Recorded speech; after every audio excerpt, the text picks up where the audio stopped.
275 ES Missoula. It's time for Montana's only daily sports talk show, Nuanez Now. Watch the show statewide on SWX Montana Television. I like football! Now here's your host, Coulter Nuanez.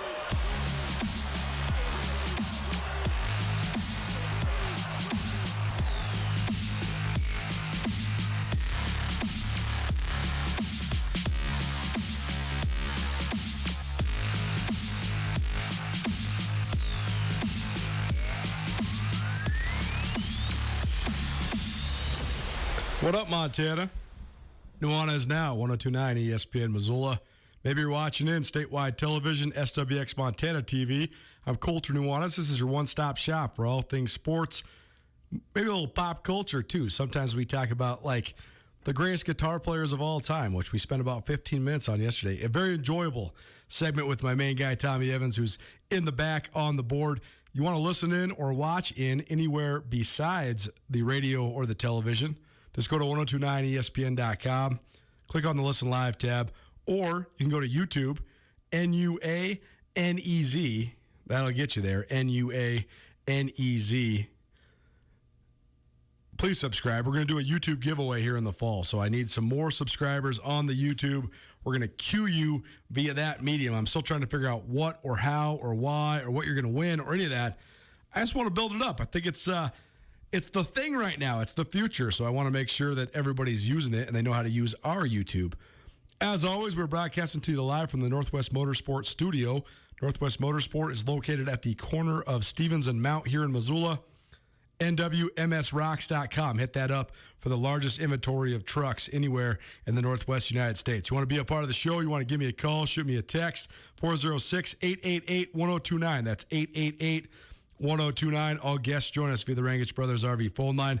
A lot to get to today. Good show today. Ed McCaffrey. This was a thrill for me. Ed McCaffrey is most well known as a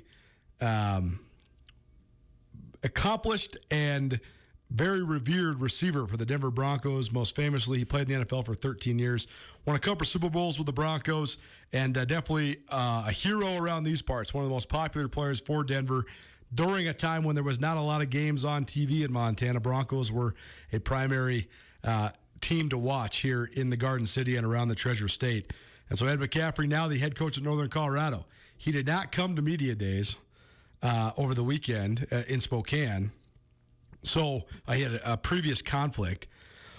So Northern Colorado made sure to get some interviews for him and with him from across the big sky. So we were lucky enough to be toward the top of the list at least. And so Ed McCaffrey will join us here in just a minute. We're also going to hear from Carolyn, a chick who doesn't know sports, here on Nuanez Now. Carolyn swings by each and every week. We're going to talk Aaron Rodgers, Simone Biles, Olympics, and everything in between. The Class AA American Legion baseball tournament is also going on. That's happening in Great Falls. The Missoula Mavericks into the second round with wins yesterday, as were the Billings Royals and the Helena Senators. So we'll give you some recap of all that. Plus, tonight, it's the NBA draft. So we have an NBA draft preview for you. Andrew Houghton, new contributor here at ESPN Missoula. He'll join us to give us some perspective. We also caught up with Chris Cobb. Chris Cobb is the associate head men's basketball coach at the University of Montana. But more importantly, he was the guy that had the scout on Evan Mobley. Evan Mobley, the tremendous prospect from USC, who is projected to be one of the top 2 or 3 picks. So Coach Cobb, he had plenty of knowledge when it came to Evan Mobley, so he was kind enough to share that. Plus, he's a Bay Area guy. He's a big-time Golden State Warriors guy. And so we got his perspective on who maybe the Warriors should draft tonight. And then also, of course, had to, oblige and ask for some insight on the Montana Grizzlies as well. Also going to recap then, give you a little preview of the Major League Baseball trade deadline as well. That happens at 4 p.m. Eastern time on Friday. So 2 p.m. here in Montana. So who's buyers, who's sellers? Andrew Houghton's going to join us for that as well. He's a big baseball guy. And you guys will all learn that here, that Andrew is versatile. He's into baseball. He's into football. He's a good reporter when it comes to football.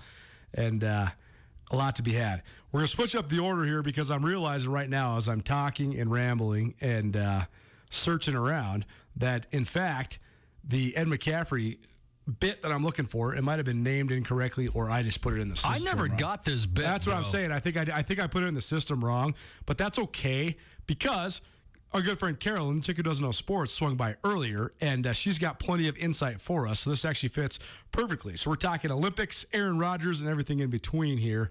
So here it is, this week's chick who doesn't know sports with our great friend Carolyn.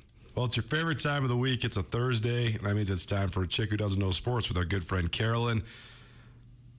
We need to find a sponsor for this because this is like the best thing going on Nuanez now. Maybe we'll just solicit sponsors on the air right here. You want to sponsor this? Call us, 888-1029. No, I'm just kidding.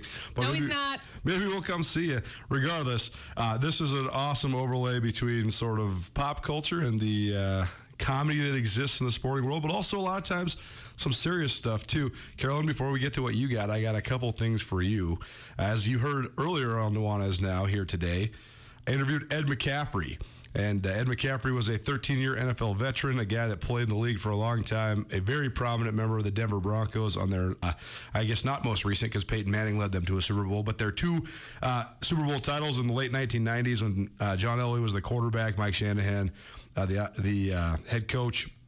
And so thrill for me because McCaffrey was a big star in this part of the world when I was a kid. And I was telling my brother the other day, I don't really get starstruck anymore when I interview these famous people. But what about when I'm here? When I was interviewing Ed McCaffrey, I was nervous. I interviewed Jeff Garcia live and in person the other day, and Jeff Garcia objectively has had a much more prominent NFL career than Ed McCaffrey. And Garcia's a quarterback and all these things, yet it was just like another guy. But yesterday when I was interviewing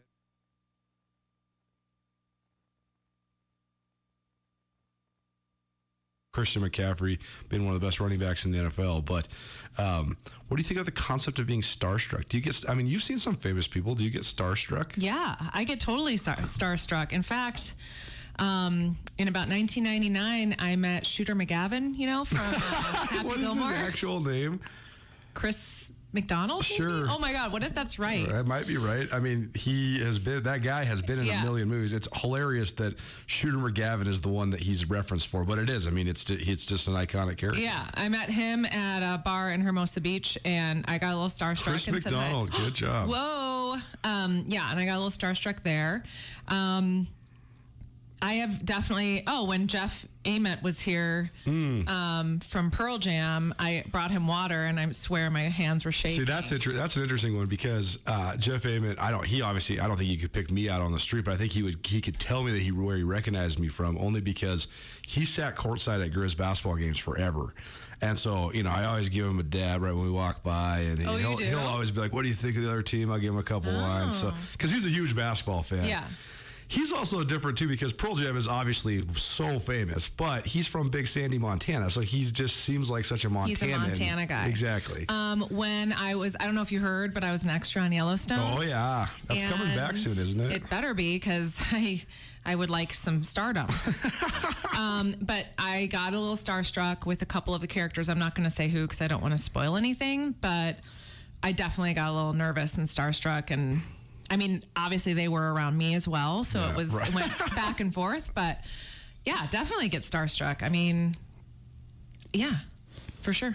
So speaking of, you are the star of this show, and you're going to be out of town next week, I hear. Yes. So we're not going to have a chick who doesn't know sports next week. Well, I could call from downtown Chicago. That actually might be really fun. Broadcasting live. Well, regardless, stay tuned because we might have a little live chick who doesn't know sports from downtown Chicago. We'll decide that later on in the week.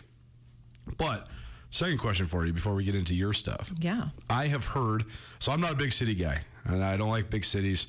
Missoula is about as big of a city as I want to live in.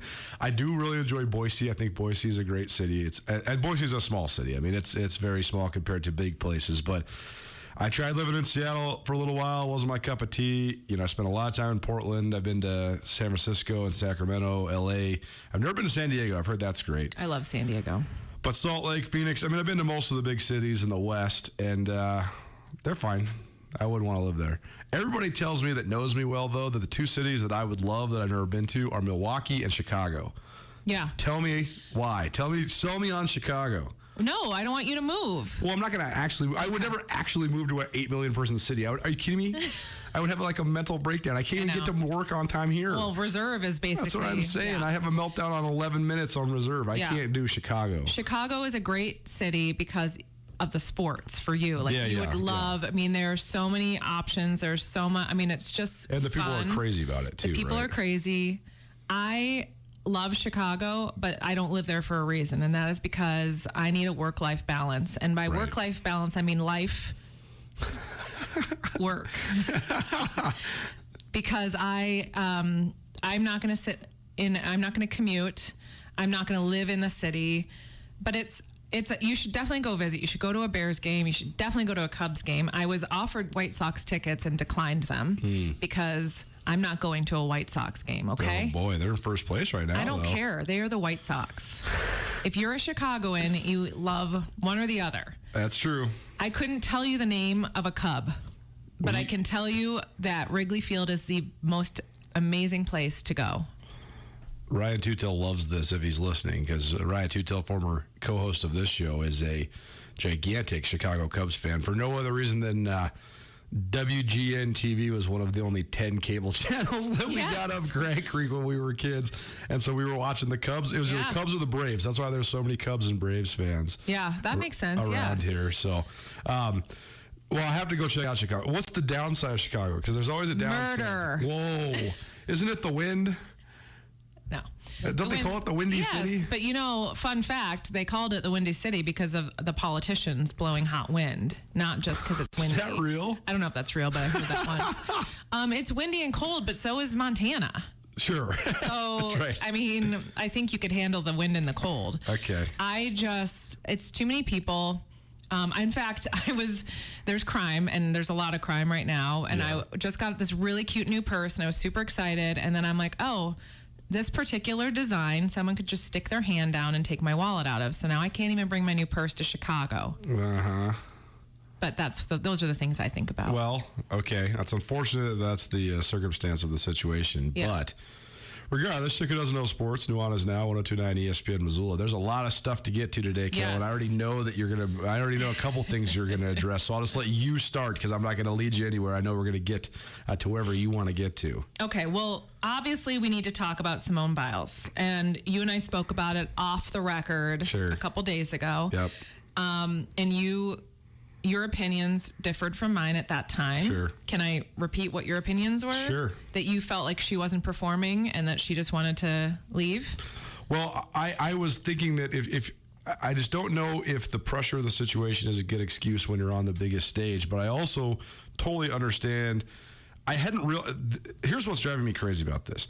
They didn't show the full breadth of what happened. Right. They only showed the last vault where she sort of tweaked her ankle and then she walked off. Right. They didn't show she had a practice vault and then a prelim vault where she went off the mat. Did you see her on Sunday? No, that's what I'm saying. I watched all the videos now, and she was definitely off. She has the case of the whirling, whatever, they call it. The twisties, yeah. Or the yips. And so I totally get that part. If she just needed to take a step back to then go chase some individual golds later, I get it. I also thought harder about this, too, because there's been this whole narrative. Oh, Michael Jordan would never sit out Game 7 of the NBA Finals. LeBron James would never sit out of a playoff game like this.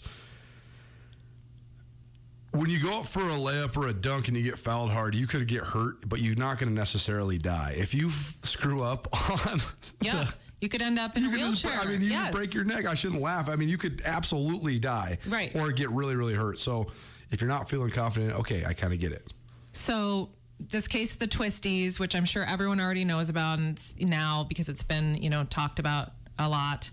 And they also call it the yips in other sports where you're just have a mental block. And I was actually, before all this went down, I was playing, I don't know if you heard, I used to play tennis. Oh, yeah. So I've been playing a little bit here and there.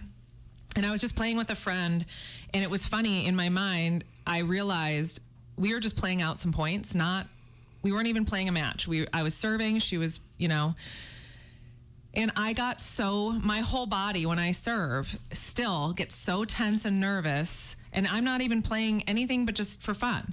And then when we were just hitting. I was all my unforced errors like went away. Sure. But when I'm playing a game for some reason, even at the tender age of my age, I still get like my body tenses up. I can't imagine. And I know these people are totally trained. This is their life. This is everything. Sure. But if you're about, your whole team is sort of, you're the face of the team. You're the person everybody's counting on. I think you could totally shut down. I think she did the right thing. And I think she even said, like, my body and my mental health are more important than any gold medal. So this is such an interesting discussion because I really don't think there is a stance to take. I think that all of all the factors are pertinent. I mean, she does deserve to make her own decisions. She does deserve to be the one. I mean, she obviously is not mentally weak. She's won 6 gold medals. Right. I mean, she's the greatest gymnast of all time. Yeah. She's one of the greatest athletes of all time. But also, I think there is a little bit of room. Here's the thing. She's allowed to do whatever she wants. And then if she does that, then she has to also accept that there's criticism that comes with it. Yeah, and I think she is. I think she definitely has accepted that. But I've seen all of these stories of other gymnasts like Carrie Strug. Yeah. She performed that vault with a broken ankle, and everyone said how brave she was and all this stuff. And then she had to retire at 18. Right. Because Never heard from again. No. Well, she was on an episode of 90210. Okay, sure. So just so you know, she didn't do great, but it was cute. So I just think these people do have to look, especially gymnasts, like they're flipping in the air, and if one false move and they could never walk again. So I say, you go, girl. Will she return is the question for me. Will she return to the Olympics like in 2024? No, I mean, is she done for this Olympics? I heard she was done for this Olympics. Oh man, and that's now, but then so bad. everything. This is going to be something I also want to bring up. But everything, all the news, like I popped on something this morning and read some spoilers, and then I was watching the Today Show, and they were saying something different than what I read, which means like, so I don't really know what her plan is. But they said she could come back if she wanted to. But I don't know. And I don't know if that's fair either. Right. Like, if you're going to walk out, maybe you should just sit it out and let the alternates that, weren't going to get to perform. Well, if that is the last that we see of Simone Biles on the Olympic stage, an unfortunate ending to be sure, but hopefully that does not overshadow. For me, it certainly will not overshadow what she has already accomplished. I think she's truly transcendent. I think she broke the sport. I mean, that's the other factor here. She talked all about how this is not about her anymore, and that's an unfortunate circumstance. I mean, they adjusted the whole scoring thing to basically screw her because no one in the world can do what she does. Right. So they want to make it more competitive, else she'll just walk away with it.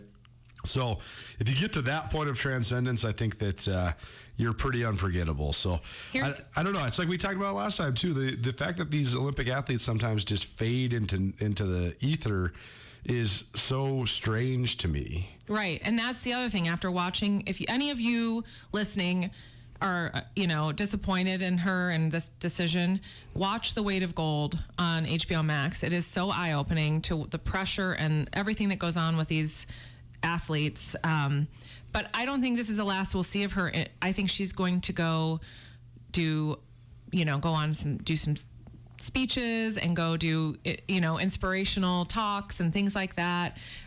She might be like a coach. I mean, I just think she's got a bright future in general. So now she can just actually be able to walk. It's so weird how short the shelf life is for fame for these girls. Yeah. Like at one point, Gabby Douglas was the most famous girl in the country, and then we haven't heard from her at all. Right. I mean, who was the blonde gal? Nastia Lukin. She was she's on every Subway commercial you could ever get, and now you haven't heard from her. I mean, where's Mary Lou Retton? Right. I mean, she was my queen when I was in fourth grade. I would go out on my front lawn and I would take my foot and make a balance beam, make it look like a balance beam in the lawn. Mm-hmm. And then practice cartwheels on the, balance beam in my front yard. And I just wanted to be Mary Lou Retton so bad. I love it. Yeah. Well, if Simone Biles is finished, she finishes her career as the most decorated United States Olympic gymnast of all time.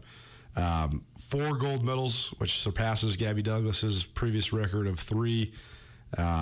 Before that, it was Shannon Miller had 2, and 5 total medals. So more individual gymnastics medals than anybody in the history of the United States besides Shannon Miller. So, and Mary Lou Retton, those two each had 5 or more.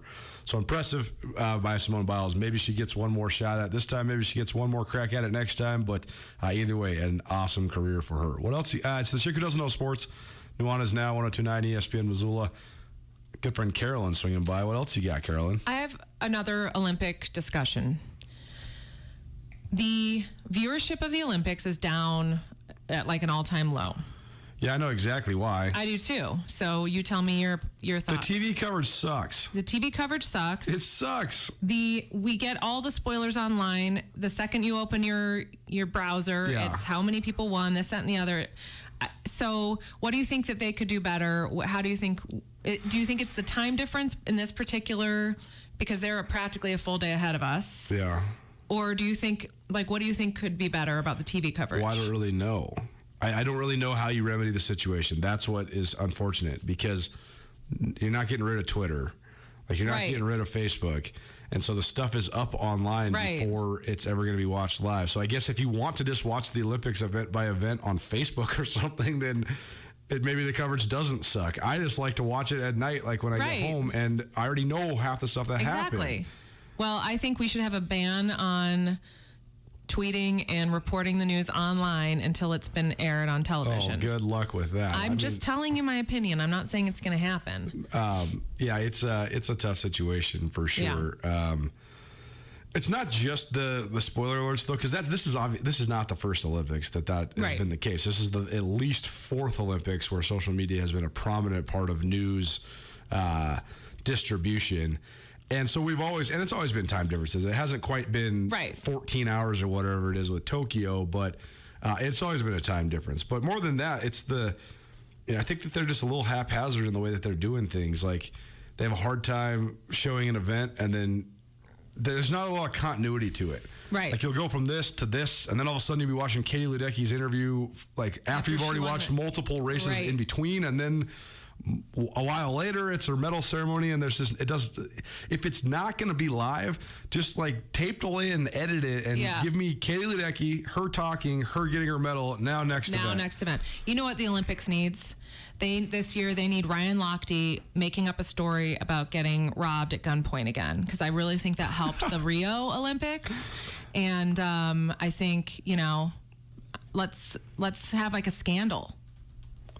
This is really going to get upside down for me, too, because I enjoy gymnastics, but I also know that even if there was no Twitter, I would have the ultimate spoiler alert. That's my mother, because she watches and tapes and rewatches women's gymnastics. I mean, she is like the women's gymnastics aficionado of the world. Is she a former gymnast? She's not. She just loves it. She loved Mary Lou Retton when she was a kid, and Nadia Comaneci. Oh, yeah. Yeah, she loved them. But anyways, I'm here for the track. Right. Give me the track and field. And that starts, I believe, on Friday. And, starts on Friday. I'm going to be real salty when I'm getting my spoiler alerts on the track. But good thing it goes for Friday the 30th, which is tomorrow, all the way through Sunday the 16th. Or Sunday the 8th, day 16 of the Olympics. So a lot of great track and field to be had. One other question about the Olympics, and we'll move on. Okay. What do you think the scene is at the Olympic Village right now? I just want to know what all the rules are, because I don't know. We don't need to go down the optics of the masks and all this, but I think that they have pretty strict rules. I mean, one thing that's worth noting, I thought my brother pointed this out accurately last night, is that the number one reason that there's no fans in the stands has nothing to do with the pandemic. It has everything to do with the insurance claim. Right. If they didn't let people into the stands, then they could file an insurance claim for $2 billion plus and recoup a bunch of their money. So I don't know. But I don't know what the scene at the Olympic Village would be like. Well, they still delivered all that protection. Well, there's the one swimmer, the guy who keeps getting all the pub for crying and whatever. I mean, that guy, they showed his family. I believe he has a beautiful girlfriend and or wife. But if he didn't, Well, you know what they say. He'd be having the greatest time in the Olympic Village. What happens at the Olympic Village stays at the Olympic Village. I mean, objectively, that guy, wow, that guy's beautiful. He's the most handsome man I've ever seen. It's like, wow, you would have the greatest time ever at the Olympic Village. I'm sure he is. Wearing his gold medal, no shirt. I mean, I'd just be walking around shirtless, gold medal. I saw a TikTok or Instagram video, and they showed the Olympic Village, and they're all eating in the same place in a huge cafeteria. So, whatever's going on there with the safety and the COVID safe and social distancing isn't happening. And so what's happening. All right. Chica doesn't know sports. Nuanez now, 102.9 ESPN Missoula. What else you got? Aaron Rodgers. Oh, here we go. So we'll do a little repeat of yesterday. Our esteemed leader here at Missoula Broadcasting Company is a native of Madison, Wisconsin. She is the most Wisconsin person I know. She is such a huge sports fan, and she was screaming at the top of her lungs yesterday because Aaron Rodgers said that, I'm just paraphrasing, but the Green Bay is not a vacation destination. And she's like, oh, my God, I'm going to Lake Michigan today. It's totally a vacation destination. I go on vacation there every year. Blah, why blah, would blah, he even bother saying that? Because he was trying to imply that that's why they can't get free agents. Okay. This is his whole thing. He keeps beating the drum. I live in a 100,000 person town. No free agent wants to come here. Blah, blah, blah, blah, blah. Middletown, white America, yada, yada, yada. It's like, bro, you play for the Packers. There's like, you guys won like 10 championships. So, but he signed on. He's back. Apparently he is for now. For now. He is driving me nuts. I wish he would just shut his mouth. Well, I can't wait for people to boo him on opening day or whatever they call it. The thing that Aaron Rodgers has got, though, is he's got the trump card. Because you can sit here and hate all his antics. You can sit here and hate everything. He's the MVP of the NFL. They'll boo him for 1 second. Then he'll throw 3 touchdown passes, and then they'll be right back on. It just annoys me. And I guess part of his issue was that he wanted to be have more say in management and all of that stuff. And I'm sorry, no, just play your sport. If you want to become an owner, a manager, or coach, then retire and go do that. You don't get to, just because you're the quarterback, get to like have any say in management. Well, that's everybody wants what Tom Brady had. For 20 years, Roger Kraft, who owns the New England Patriots, and Bill Belichick, who was the head coach, was also the general manager and the director of player operations. And then Tom Brady was basically their love child, and he got to be in on every meeting. So Tom Brady really was sitting here. I mean, when Kraft gives Tom Brady like a big piece of ownership after Tom Brady retires, I will not be surprised at all. It is not. I bet you they were sitting in those meetings, be like, Tom, who do you want? Okay, Tom, you're going to get paid $16 million this year instead of $30 million to make this roster work because this is who you want. And then Tom Brady be like, yeah. And then Kraft is just like, okay, we're going to make it up for you at the end. Tom Brady's going to get some healthy stock options or some ownership in the Patriots when it's all said and done. But either way, even though he's not playing for them now. Well, the falling out was between Brady and Belichick. I think that Kraft will always, Kraft has said on the record many times that he considers Tom Brady his son. So we'll see. But regardless, everybody wants that control, and Tom Brady's the only one that's ever had it. Rodgers is good enough to want to demand it, but it's just not the situation. It's not the circumstance. So sucks to be you, dude. Well, as a Bears fan, Aaron Rodgers can suck it. Can I say that? I guess. Speaking of Tom Brady. Yeah. So Matt Damon, what's he doing now? who is like one of my favorite was one of my favorite actors, is that obviously he's from Boston, so he's a diehard Patriots fan, right? Well, he just said that he will not be a Patriots fan as long as Tom Brady is playing for the Bucs. Oh boy. Is that what they're called? The Tampa Bay Buccaneers. Yeah, I know, but can we call them the Bucs? You can. Okay. Absolutely. So now Tom Brady is turning his back on his beloved team, and rooting just because of Tom Brady. Wow. That just annoys me, and I just needed to get it out. It is annoying. Quick story. There's not even any details to the story. Tom Brady was in Bozeman earlier this week, and he was picking up his own burritos because the burrito place he ordered from didn't have delivery. They probably were sweet potato tortillas or something crap like that. Well, regardless, Tom Brady is at least humble enough to go pick up his own La Paria, so good for him. To be honest, you can't get anything done these days unless you do it yourself because no one's working. Right. So he probably was just stuck. Man. And I don't think Giselle's going to go and get burritos. That's true. How funny is that in resort town Bozeman, Montana, that actually Giselle would have a better chance of getting recognized than Tom Brady? I don't know about that.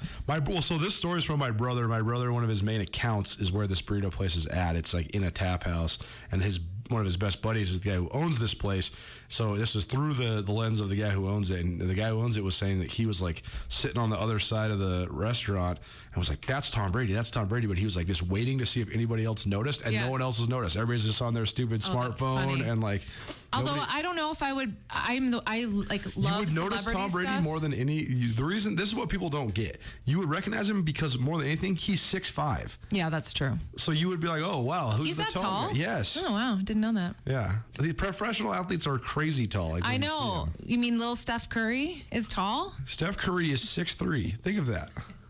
He looks so little next to everyone. Like Steph Curry's like a full 2 inches taller than me. Like that's crazy. Yeah, but he's still little to me. He is still little, anyway, for sure. That's all I have right now for today. I love it. Chicken Doesn't Know Sports, our good friend Carolyn. We do this each week. Maybe we'll do it live from the Windy City in Chicago next week. But either way, Carolyn, great last segment of July. Thank you so much for swinging by. Thank you. Pahrump, Nevada, the future headquarters of this show here, Nuanez Now. Thanks so much for listening to Chicken Doesn't Know Sports. Our good friend Carolyn, she swings by every Thursday.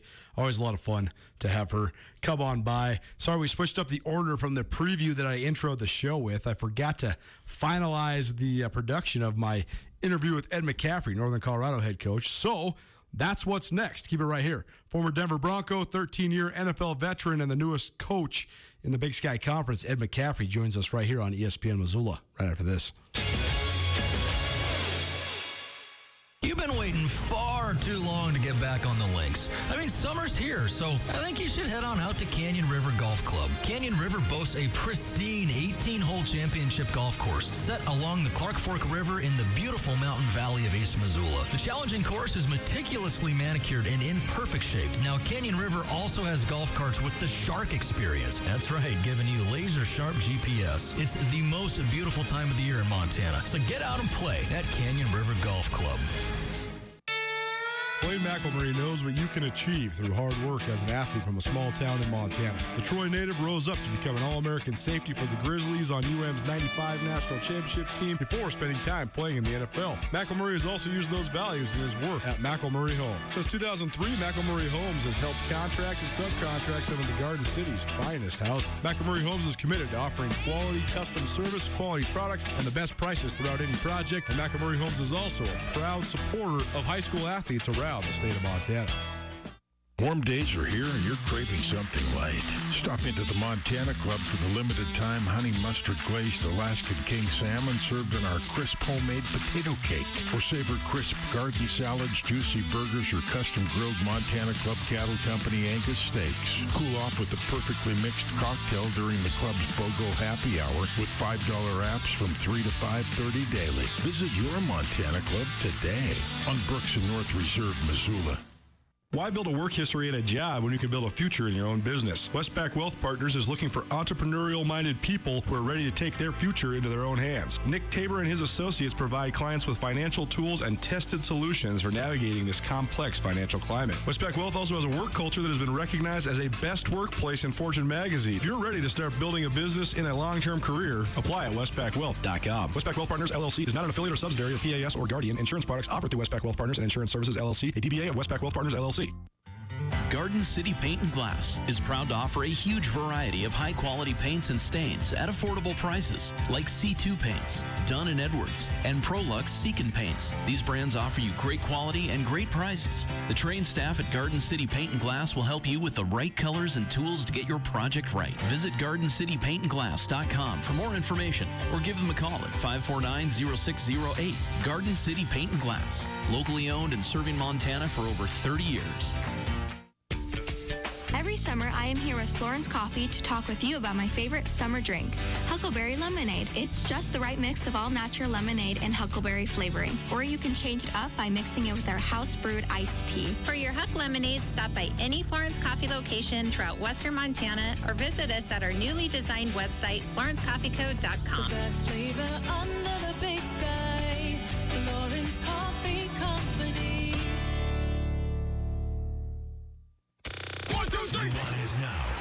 ESPN Radio.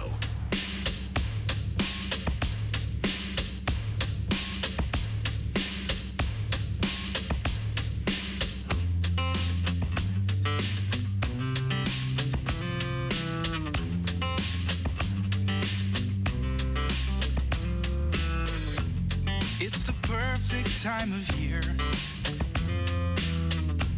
Somewhere far away from here. Are you old enough to remember VH1?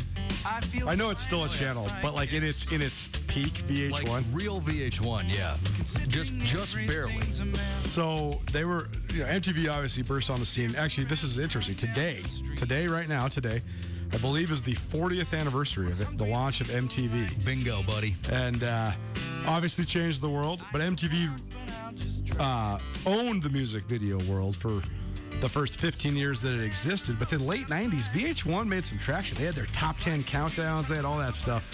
But I'll never forget the way they used to tease this band right here. And I was about 12 years old, and the DJ would always say, coming up next on VH1, we got some bare naked ladies. And I'm like 12. I'm like, dude, I'm never changing the channel, ever. Two of the best things ever came out of VH1 for me. I love it. And one of them had to be, I guess no, I'm confusing it now with was it MTV that did Teen Mom? Yeah, that's true. One of the greatest shows ever, Coulter.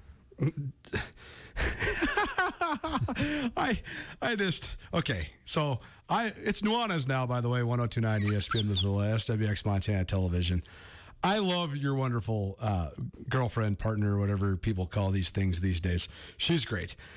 She's making you watch some trash, though, bro. You brought up The Bachelor unsolicited multiple times, and then now you're talking about Teen Mom, one of the greatest creations on planet Earth. I don't know. You're a lost cause. I don't know, man. You got to watch it, man. It's hilarious. I'm telling you right now, there's a 0% chance I watch Teen Mom. Well, there's a 0% chance you have a fully fulfilling life, Nuanez. We all know already, but come on, man. I'm trying to help you out. Oh, my gosh.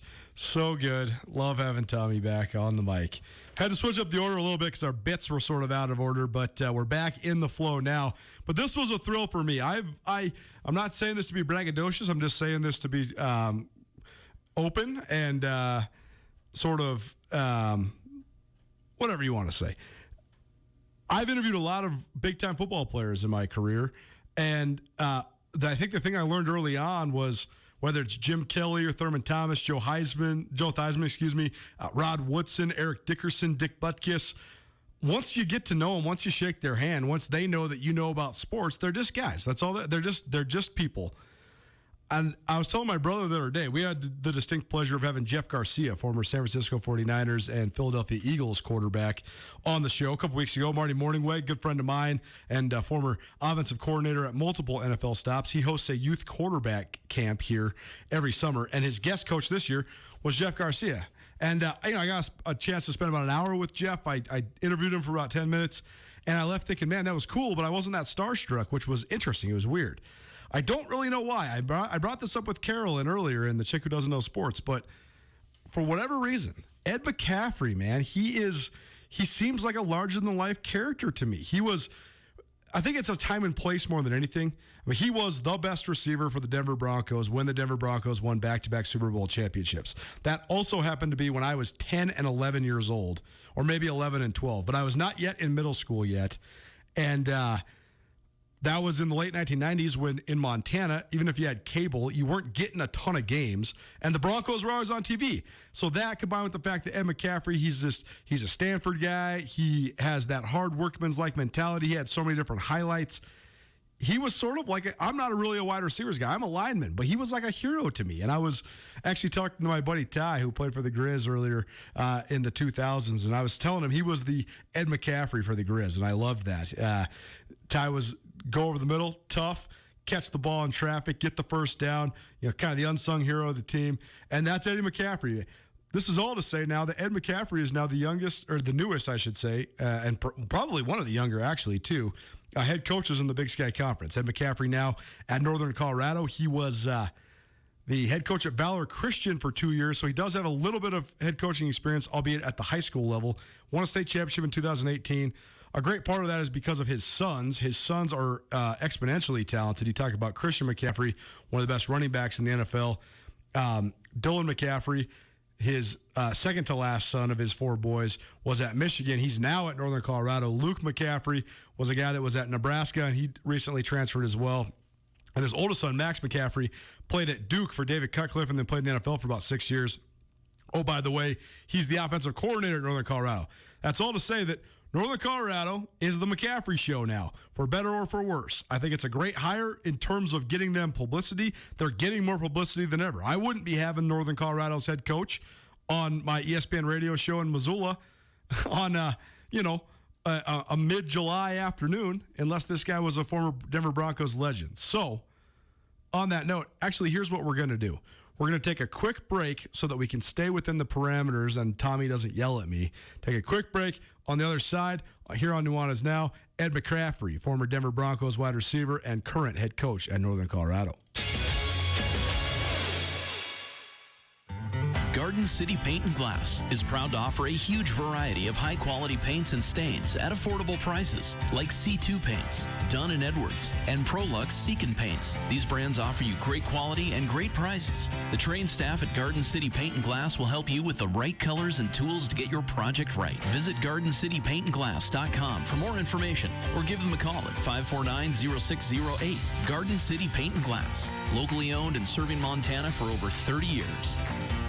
Hey, it's Colter Nuanez from Nuanez Now. I'm here with Brent Wahlberg of the Wahlberg team at Windermere Real Estate. And Brent, you guys have been the official realtors of Grizz Athletics for quite some time. What most do you like about supporting the Grizz in Missoula? Born and raised here in Missoula. I grew up 2 blocks off campus. A lot of us Montana kids were growing up on weekends in the fall. You're out in the woods hunting. I was sitting in Dorm Blazer and then watched in Grizzly Stadium watching the Grizz. I grew up with Grizz in my blood. It's just a wonderful part of our community and happy to be a part of it. Give the Wahlberg team a call today, 529-4663. When it comes to your health, and particularly your medication, it's important to know that the folks helping fill your prescriptions care about you. Lolo Drug is a locally owned and operated pharmacy located at 103 Glacier Drive in Lolo, where pharmacist Corey and his team will always treat you like their neighbors. Skip the long lines and the impersonal service. Instead, let Lolo Drug let you feel like you matter, because you do. Lolo Drug, your friendliest neighborhood pharmacy located off of Highway 93 on Glacier Drive in Lolo. Colter Nuanez from ESPN Missoula. And those that have been watching Tutel Nuanez on TV, you probably noticed that for a while I was missing one of my bottom teeth. A baseball, a busted row of teeth, it's a long story, but if you've tuned in lately, you noticed that my tooth is fixed. I owe my new smile to Dr. Gene Morris at Oral Surgical Associates. Dr. Morris is the most trusted oral surgeon in Montana and has extensive experience in all forms of oral surgery. And if you look at my smile, if you never knew, you'd never know I was once missing a tooth. For all your oral surgical needs, call Dr. Morris at Oral Surgical Associates today. Life has a tendency to get a little hectic. It's easy to get caught up in the day-to-day and forget about what truly makes you happy, like road trips, spontaneous adventures, the things that really drive you. With over 1,700 vehicles available, your next adventure begins at Northwest Motorsport. Check us out at nwmsrocks.com and choose from 4x4, lifted, off-road, and diesel rigs. Find cars and SUVs, too, at nwmsrocks.com. That's Northwest Motorsport. Trucks, and more trucks. Farmer State Bank's newest full-service location is now Helena's favorite place to gather. Banking, baristas, and craft beer all under one roof. Farmer State Bank's experienced staff handles your financial needs. Then join friends at 1889 Coffee House or Headwaters Craft House. There's family-friendly seating, free Wi-Fi, and more. Farmer State Bank, 2125 Last Chance Gulch, Helena, your Montana bank since 1907. Member FDIC. 1, 2, 3. Nuanez Now on ESPN Radio.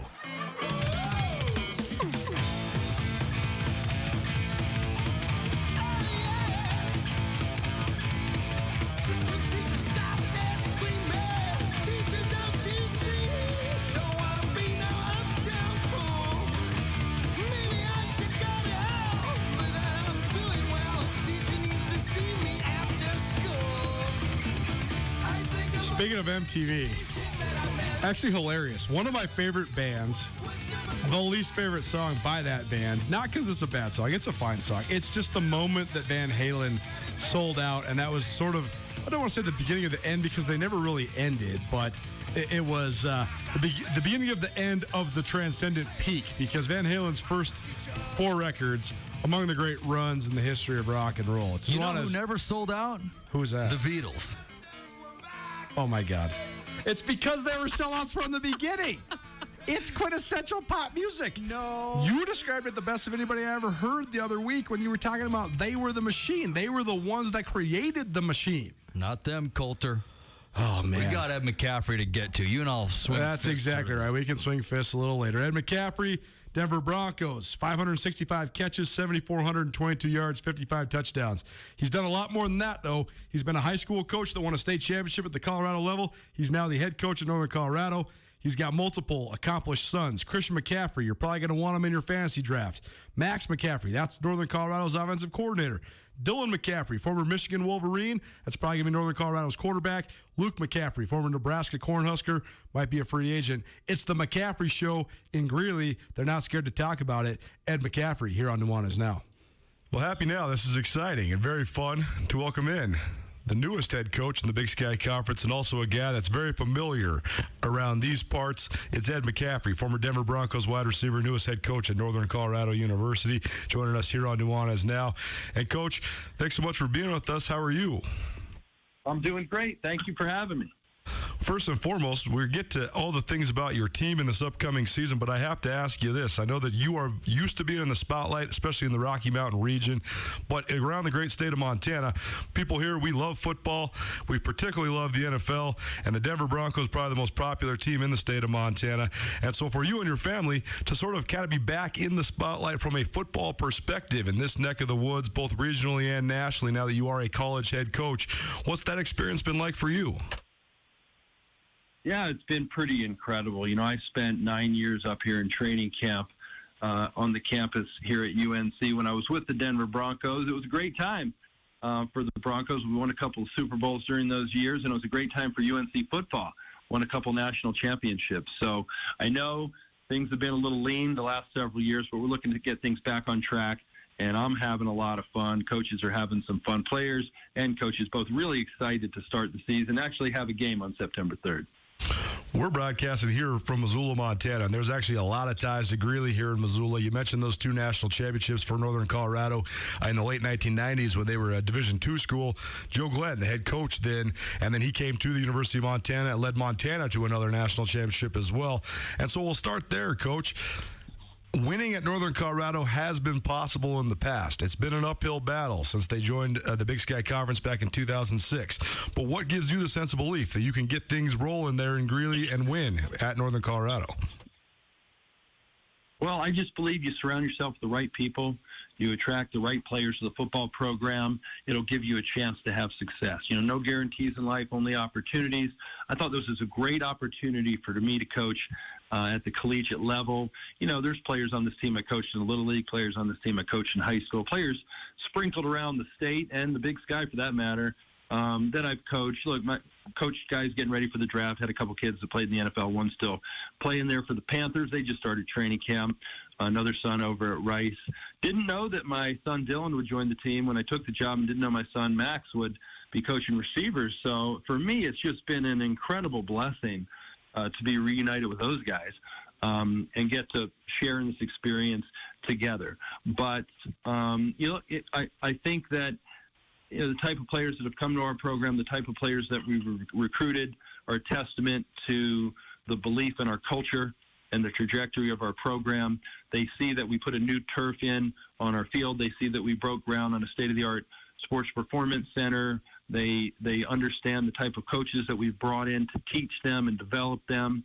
And we've emphasized the importance of not just succeeding on the football field, but doing well in the classroom. And so a lot of them have recognized the opportunity we have at UNC for them as well.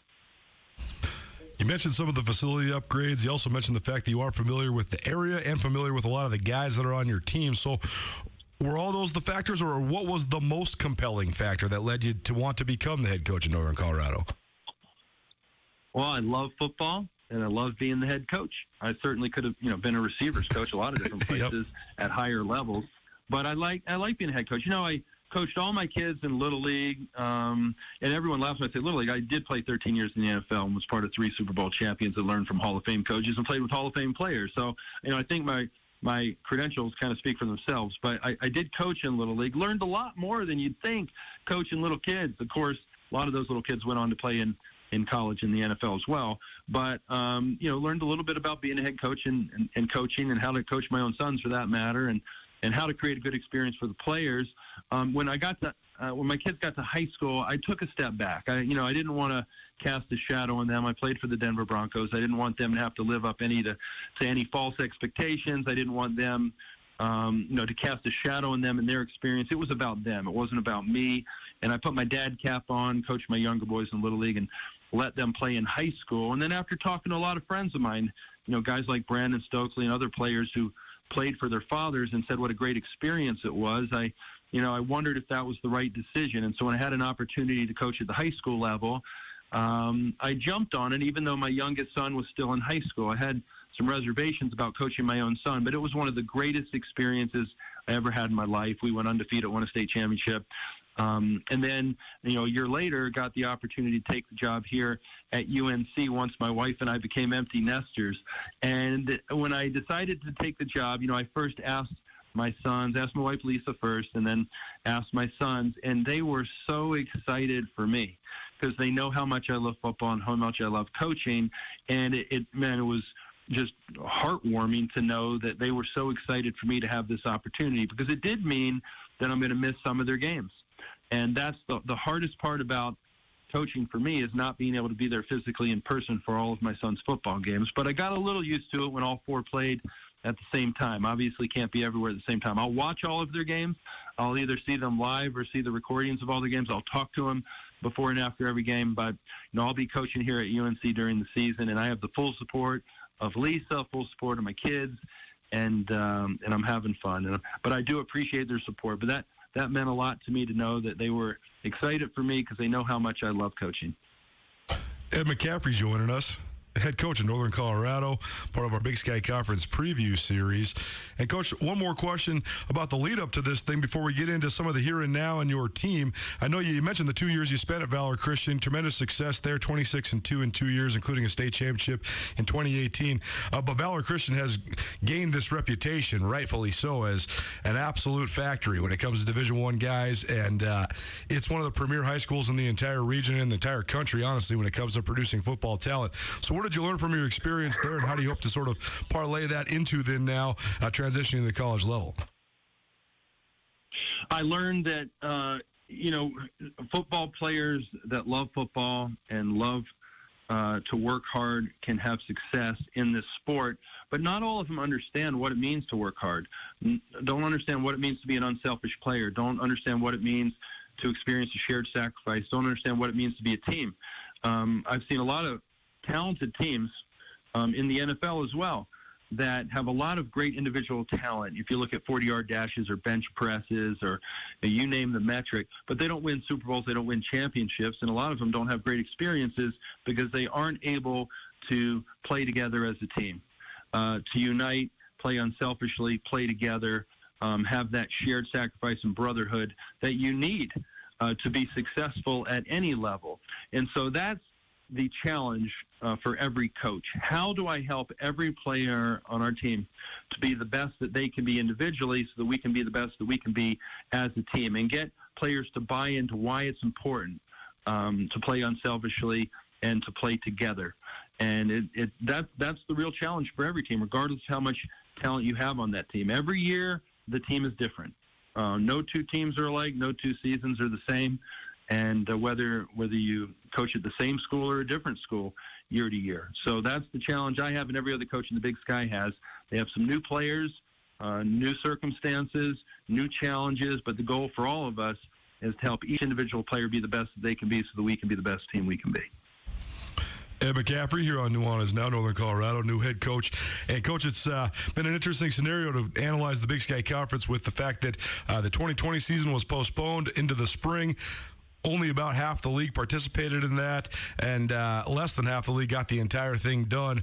The three schools that didn't play any games: Sacramento State, Montana State, Northern Colorado. I know it was terrible not having football. It really just was frustrating for us. We had nothing to talk about, but from your perspective, that seems like there could be some silver linings, especially as a new head coach, in terms of sort of building a culture, getting in the weight room, training, getting your guys acclimated with the coaching staff, the schemes, all that stuff. So what sort of progress do you think you made when you guys weren't participating in real live football action?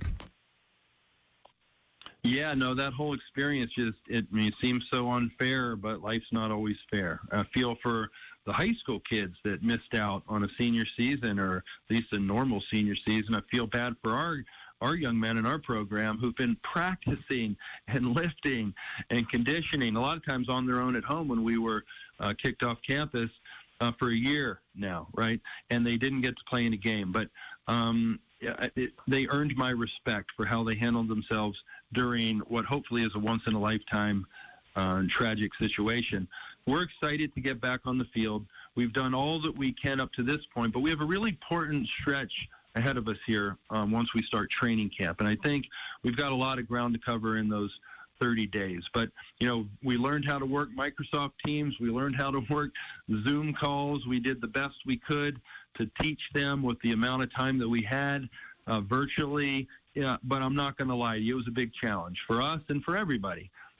So it's unfortunate we didn't play any games. We all wanted to. We had a couple scrimmages at the end of spring ball, and it was probably the most excited I've ever seen a group of players look in my life, running around the field and celebrating and having fun. So we're going to hopefully parlay off that energy and excitement and have a great training camp and finally kick off and play in 2021. Got a chance to catch up with a couple of your sons, actually, at the Big Sky Kickoff recently.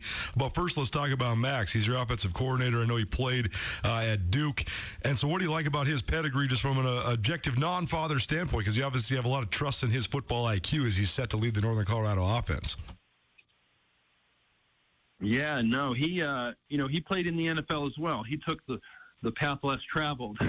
He played on, he was in 6 different locker rooms over the course of 4 years, living out of his Jeep. Not everybody understands that, NFL players can have that experience as well. It was a great one, though, especially if you want to get into coaching. You got to play for the Oakland Raiders and the Green Bay Packers and the New Orleans Saints and the Jacksonville Jaguars, and played for some incredible coaches and got some really great experience.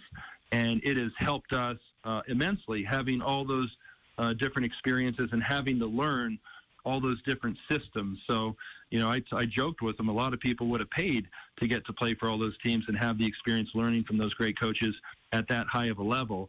But it's certainly paid dividends for us. He's been instrumental in helping us put together our offense and coach our young men.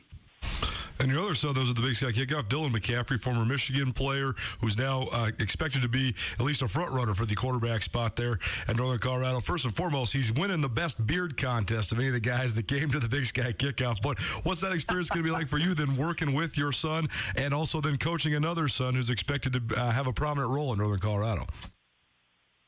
Yeah, please don't tell him about the beard thing. I'm trying to get him to shave, so don't pump him up at all when it comes to the beard. We've got too many guys in our with the facial hair, but kids today, right? But no, it's been exciting. I mean, I've coached Dylan before. This isn't the first time. Obviously, it's a higher level. He had so many great friends at Michigan. He graduated from Michigan and just wanted an opportunity to come back to Colorado to play football and have some fun. So he visited a lot of other schools. I put my dad cap on, and I encouraged him to ask a lot of questions and visit some other schools to decide so he could make the best decision for himself. When it comes to where he plays football, I put the dad cap on, and it's his decision. I just try to mentor him, encourage him to ask the right questions. But I was, it's no secret, but I was really pleased that he ended up choosing to play for us. I didn't recruit him here at all.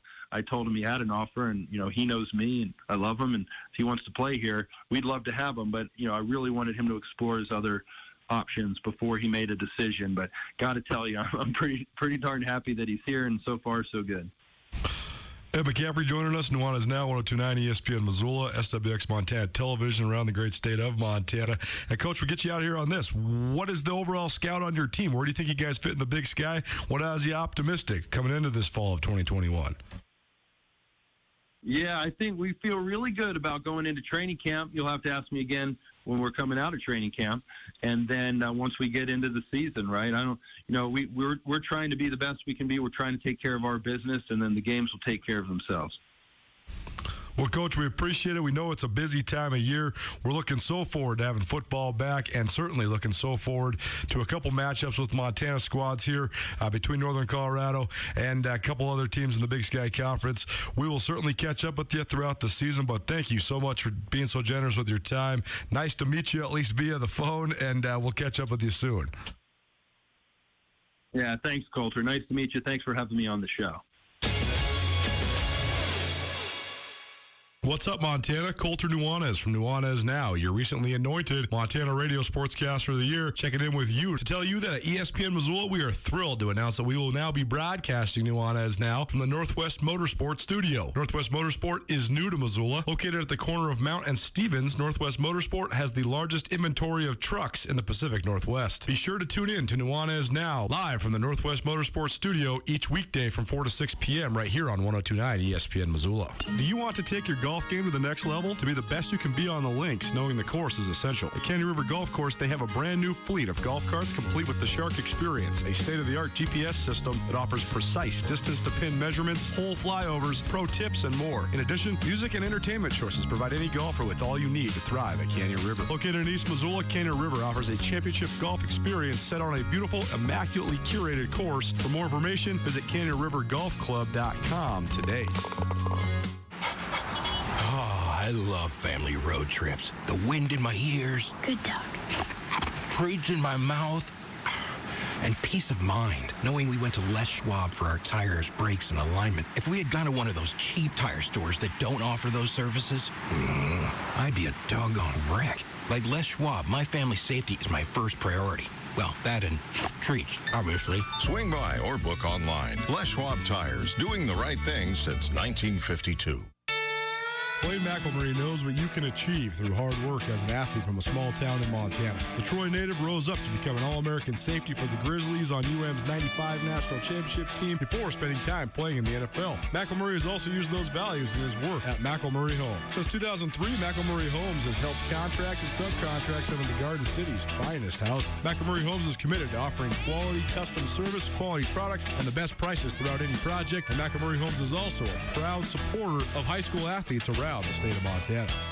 This is Mike Nugent with Berkshire Hathaway Home Services. Berkshire Hathaway provides Western Montana with full-time real estate professionals for you whenever you need us. Our reputation as the state's most knowledgeable and available real estate group has helped build unmatched trust in the Garden City and statewide. If you have been thinking of making a real estate move in the short or long term, give me a call. No pressure, no expectations. Just professional opinions and service at whatever pace you are comfortable with. Give me, Mike Nugent, a call today, 531-1802. And remember, every question is good to ask. You're a big league fan. You expect big league service. At the Desperado, you get exactly that. With 35 flat screens, ice-cold brews on tap, and Missoula's #1 wings, you're free to sit back and enjoy every pitch. This summer, make the Desperado your baseball home away from home. Cool off after work, relax on the weekends, soak in some great food and drinks, and watch your team make yet another great push for October. And hey, if yours can't do it, there's plenty of other teams and fun to go around at the Desperado Sports Tavern on South Russell across from the Y. ESPN Radio for Western Montana, KKVU HD3 Stevensville, and 102.9 FM on K275BS Missoula. Oh! It's Nuanez Now on 102.9 ESPN Missoula. Watch the show statewide on SWX Montana Television. I don't want to know the reasons why I love you. Right on walking on down the line. I don't want to stand between you and love, honey. I just want you to feel fine. I don't want to know the reasons why I love you. It's right on walking on down the line. What? Your mic was off. I hope Mike Smith picked this one. I know he did. He did. Good. I said, Mike, pick the best song from the most subpar singer you know. And he said, well, anything involving Stevie Nicks. Oh, my gosh. Well, you can find Mike Smith on the trail in the afternoons from the lunchbox all the way through the evenings. And it's just one click up on your radio dial. Just press tuned to the front. 103.3 The Trail, best radio station in the city of Missoula. I believe we just won Best of Missoula for I don't even know how many times in a row. So the awards are tonight, and we're going to be going down to Karis Park after the show. So appreciate everybody for all your love, whether it was for the Trail or ESPN Missoula here like you're listening to, or for the individuals here at Missoula Broadcasting Company. We're locally owned, locally operated. We do it for you, so thanks so much for voting for us. It's Nuanez Now, 102.9 ESPN Missoula, SWX Montana Television. I am Colter Nuanez.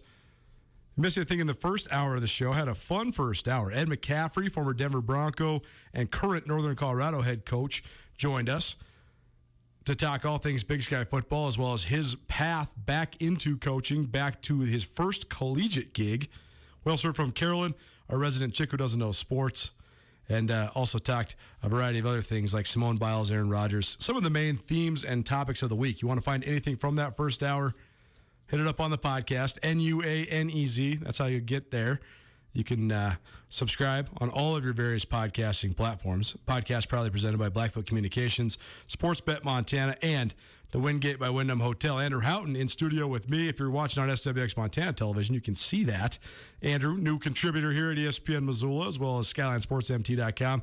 We got back from the Big Sky kickoff earlier this week. We'll be rolling out some coverage probably later on in the week or early into next week. It's been sort of a whirlwind. We're getting Andrew all trained up and getting him all ready to roll to help us out in all the various aspects he has to perform here at Missoula Broadcasting Company. But expect coverage, SkylineSportsMT.com, throughout the next weeks, months, and, of course, year. Skyline Sports every day, every season. NBA Draft tonight, 8 p.m. Eastern Time, so that's 6 p.m. here. It's coming to you from the Barclays Center in Brooklyn, New York. The first round will be on ABC, I guess, and then the second round will be on ESPN, so it's a simulcast. So you got ABC doing the main first round, ESPN a secondary first round, and then the first and second round carries over onto ESPN National as well. I always have loved the draft. My love or lack thereof of college basketball has waned heavily in recent years. So many different factors. I think that the talent in the college game is so good that they should just play on an NBA-sized court with the NBA rules, but they don't. So I think it's a little bit clunky of a product. I also think that sort of the haves and have-nots, the way that the money games work, how so many of these big Power 5 schools just buy their way to 20 wins and finish 7th in their conference, yet still get in the NCAA tournament, whereas you have great mid-major schools from like the Summit that losing the conference championship game as the regular season champ, and they don't get to go. So I have a lot of issues with college basketball. I also think that college basketball's had a hard time building true stars because of this one and done thing that we've seen for the last 15 years. That said, I was in Indianapolis in March for the NCAA tournament, and I counted it up last night, 16 guys that are projected to be top 40 picks. That includes guys like Luka Garza, who was one of the best players I saw in the collegiate game, but that was obviously not going to be that big of a splash pick in this draft. A great player at Iowa, multiple-time National Player of the Year. But I saw a ton of these guys play, and so I do have sort of a little bit more of a first-hand view of them. Coming up in about 15 minutes, by the way, Chris Cobb, Associate Head Coach for the University of Montana men's basketball team, is going to join us. Why is that pertinent? Montana opened up with USC this previous year, and so Coach Cobb, he was the head guy on the scout, and Evan Mobley, who's projected to be a top 2 or top 3 pick, depending on where you think this is going to play out. He had a good idea about Evan Mobley, so we got a scout from Coach Cobb on that, so you can expect that here about 15 minutes on Nuanez Now. But Andrew, the consensus number 1 pick is Cade Cunningham out of Oklahoma State. I got a chance to see him against Oregon State in the second round. He basically walked his way to 28 points. He didn't even sweat. I didn't even think I ever even saw him run, but he was just so smooth. He was ahead of everybody without even trying hard. But I know that you have some insights on him as well and some thoughts on him. So what do you think of this prospect as a number 1 pick as the Detroit Pistons now are officially on the clock? Yeah, and I think Adrian Wojnarowski confirmed that he'll be going number 1. And, put it out there. You know how Woj does. Woj bomb, baby. He says they're leaning towards Cade Cunningham with the number 1 pick. You can just write it in pen, right? So that happened a couple hours ago. He's such a great pick because this is the way the game is going nowadays, right? He's 6'8", right? Point forward. I mean, you can just put the ball in his hands, and like you can with Luka Doncic or Giannis, who we talked about earlier this week. he can do everything for a team, and, all the reports on him. For the side stuff, the work ethic, sure. the locker room stuff is all good. I think he's one of the best number one picks to come out potentially in the last 10 years. That seems to be the thoughts for some of the pundits, too. You want to know the number one factor, I think, why he's a good number one pick more than his talent or his skill, is that he has authentically and consistently emphasized that he wants to play for the Pistons. That's a big deal. It's a big deal, especially because of this trend now where guys know they're going to be top picks, and then they start strong-arming their way to not have to go to a certain place or a certain city. If he wants to be in Detroit, let's roll. Yeah, from what I heard, the pre-draft visits in Detroit, going to a Tigers game, just hanging out in the city, spending time. This is something that's been sort of rumored, and everybody's thinking, is this going to happen for a couple months? So there was time for him to affect the process, negatively if he wanted. No question. And so I do think, so here's my biggest hiccup with it, though, because I think Cade Cunningham is a great talent. I do think he is one of the better guys that could be the potential number one pick over the last 10 years. I totally agree with that assessment, talent-wise. But I want to know how much can he actually change your franchise, because I expect this guy to come in next year. The Pistons are going to be terrible. Yep. They're going to be a 20 to 30 win team. Yep. He's going to put up numbers. He'll be a top 15 scorer in the NBA. Even if he shoots bad percentage, he's going to average at least 19 and as many as 24 points a game just because of his usage. And so then I wonder, though, what does it all mean? Like, what does Detroit have to do? To me, I think that you get him, and then you have to try to actually stay bad, because you're not going to go get assets.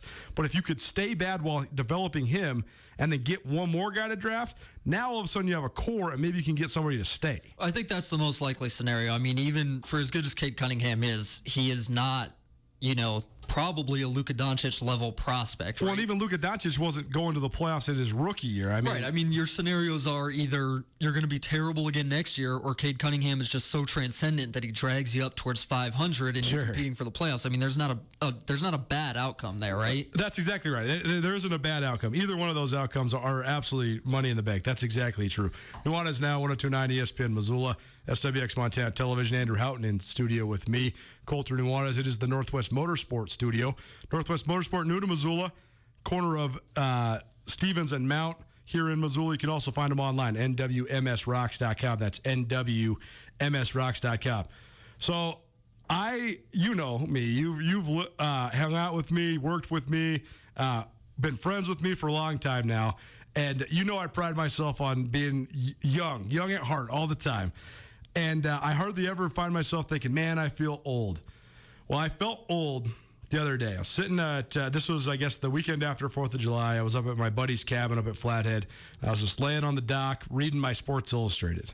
The cover story of the Sports Illustrated was Phased Gaming. Do you know about Phased? Yeah, I've heard of them. Yeah. So Phased is like this group of YouTube influencers that play Call of Duty online, and they are like the masters of these crazy kill shots that have gotten like these crazy amount of YouTube traffic. Well, they've been able to then get so many views that they've monetized this to the point now where they're starting to sign prestigious athletes as influencers. Ben Simmons is a part owner of this company.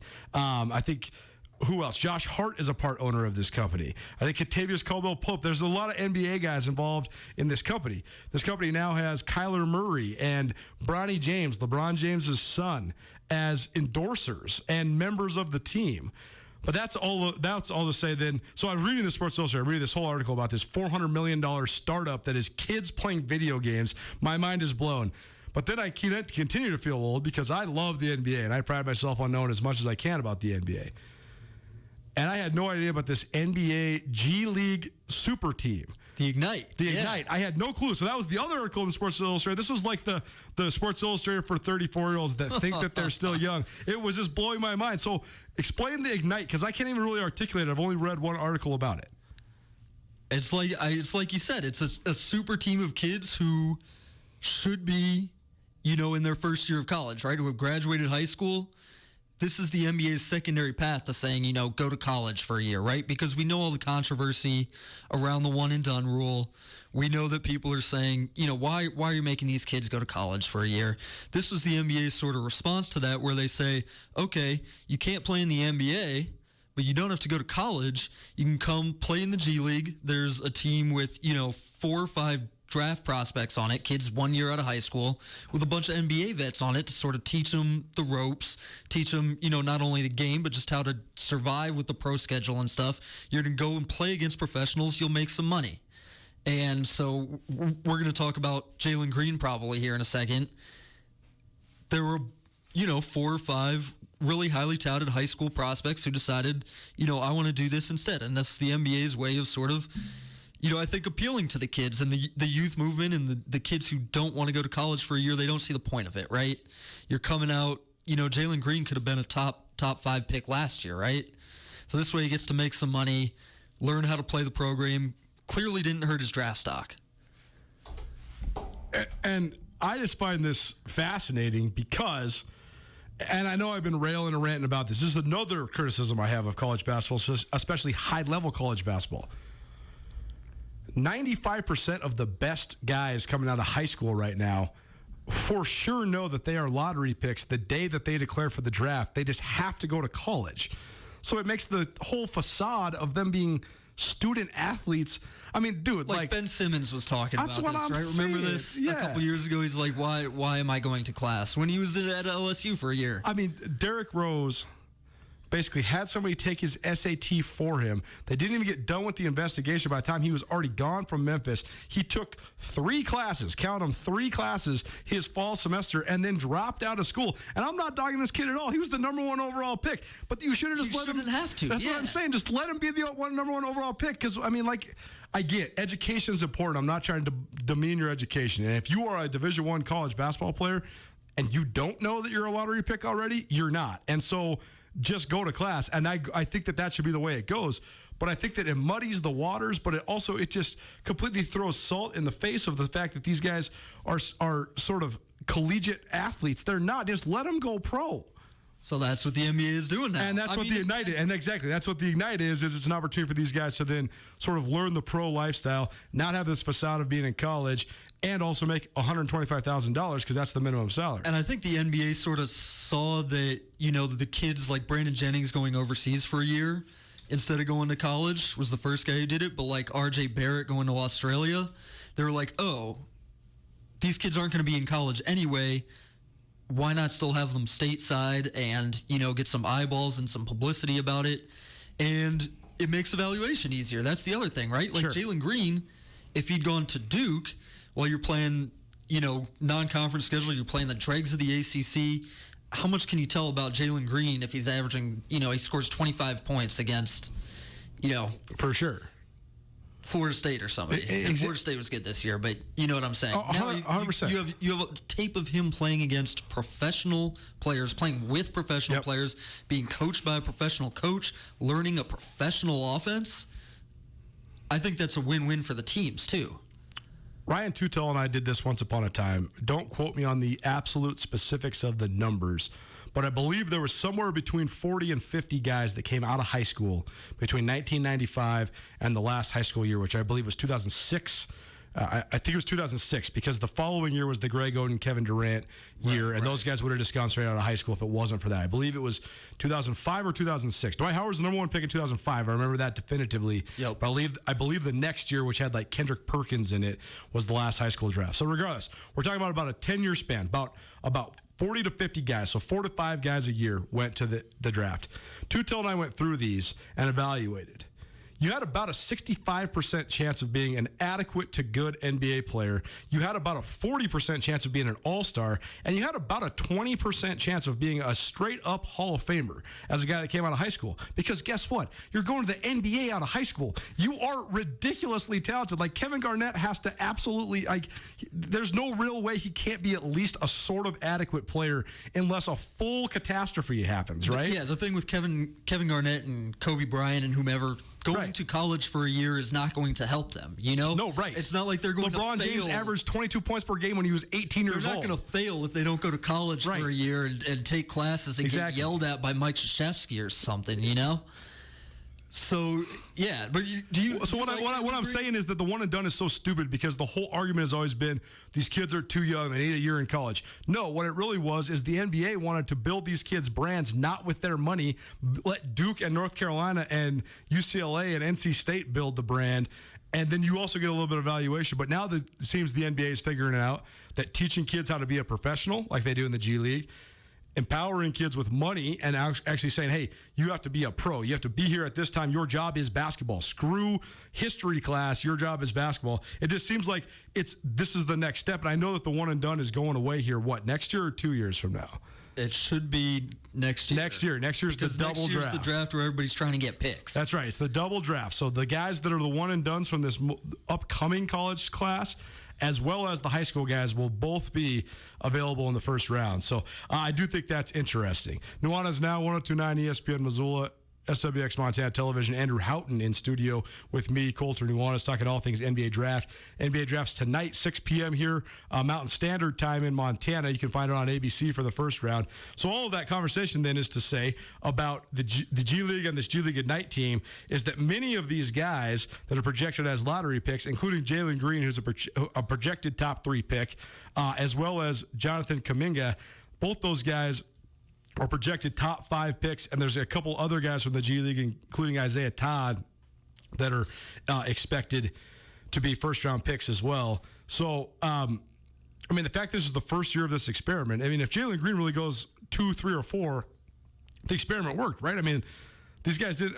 This guy. Well, again, Jalen Green is the guy who it's not going to tank his draft stock at all, no matter what he did, right? Like, he could have stayed at home probably for the year and he'd still be a top 5 or top 10 pick. Like, he didn't gain that much.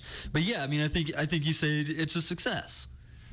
I think so too, and I hope that more prospects and people explore this. We're going to get to Chris Cobb talking about Evan Mobley and the Golden State Warriors and their projected draft stock, as well as a little bit about Grizz Hoops as well. But instead of getting to that right now, we're going to keep talking draft, take a break, and come back and get to Coach Cobb so that we can stay here on Tommy's beautiful clock. We're going to go through a couple other picks here. So you and I were driving back from Spokane Big Sky Media Days, and we were talking about all this. But Evan Mobley, Jalen Suggs, those two guys are sort of the other two guys that are projected to be in that 2, 3, 4 range behind Cade Cunningham. What do you like about each of these guys, and how would you rank them? Because I know that you and I we both like Jalen Suggs more than anybody else in that top 4, right? Well, I think we like the idea of Jalen Suggs' floor, right? Sure. I think you have more of an idea what you're getting with him than anyone else. He's a winner. He's intensely competitive. Like, every box that you can check off, he checks it for the intangibles, for that's not, like shooting, dribbling, passing, whatever. And he's also very good at basketball. He's great at basketball. There's this new phenomenon that's entered the NBA. Steve Nash was the pioneer of this, but it's hit the fever pitch here the last 5 or 6 years.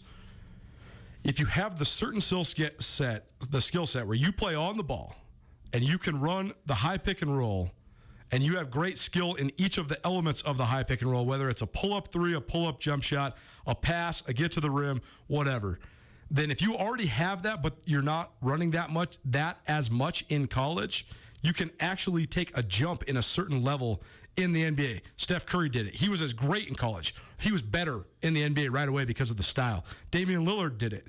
Boom. Lillard was averaging 20 in the Big Sky Conference and averaged 25 straight out the gates in the NBA.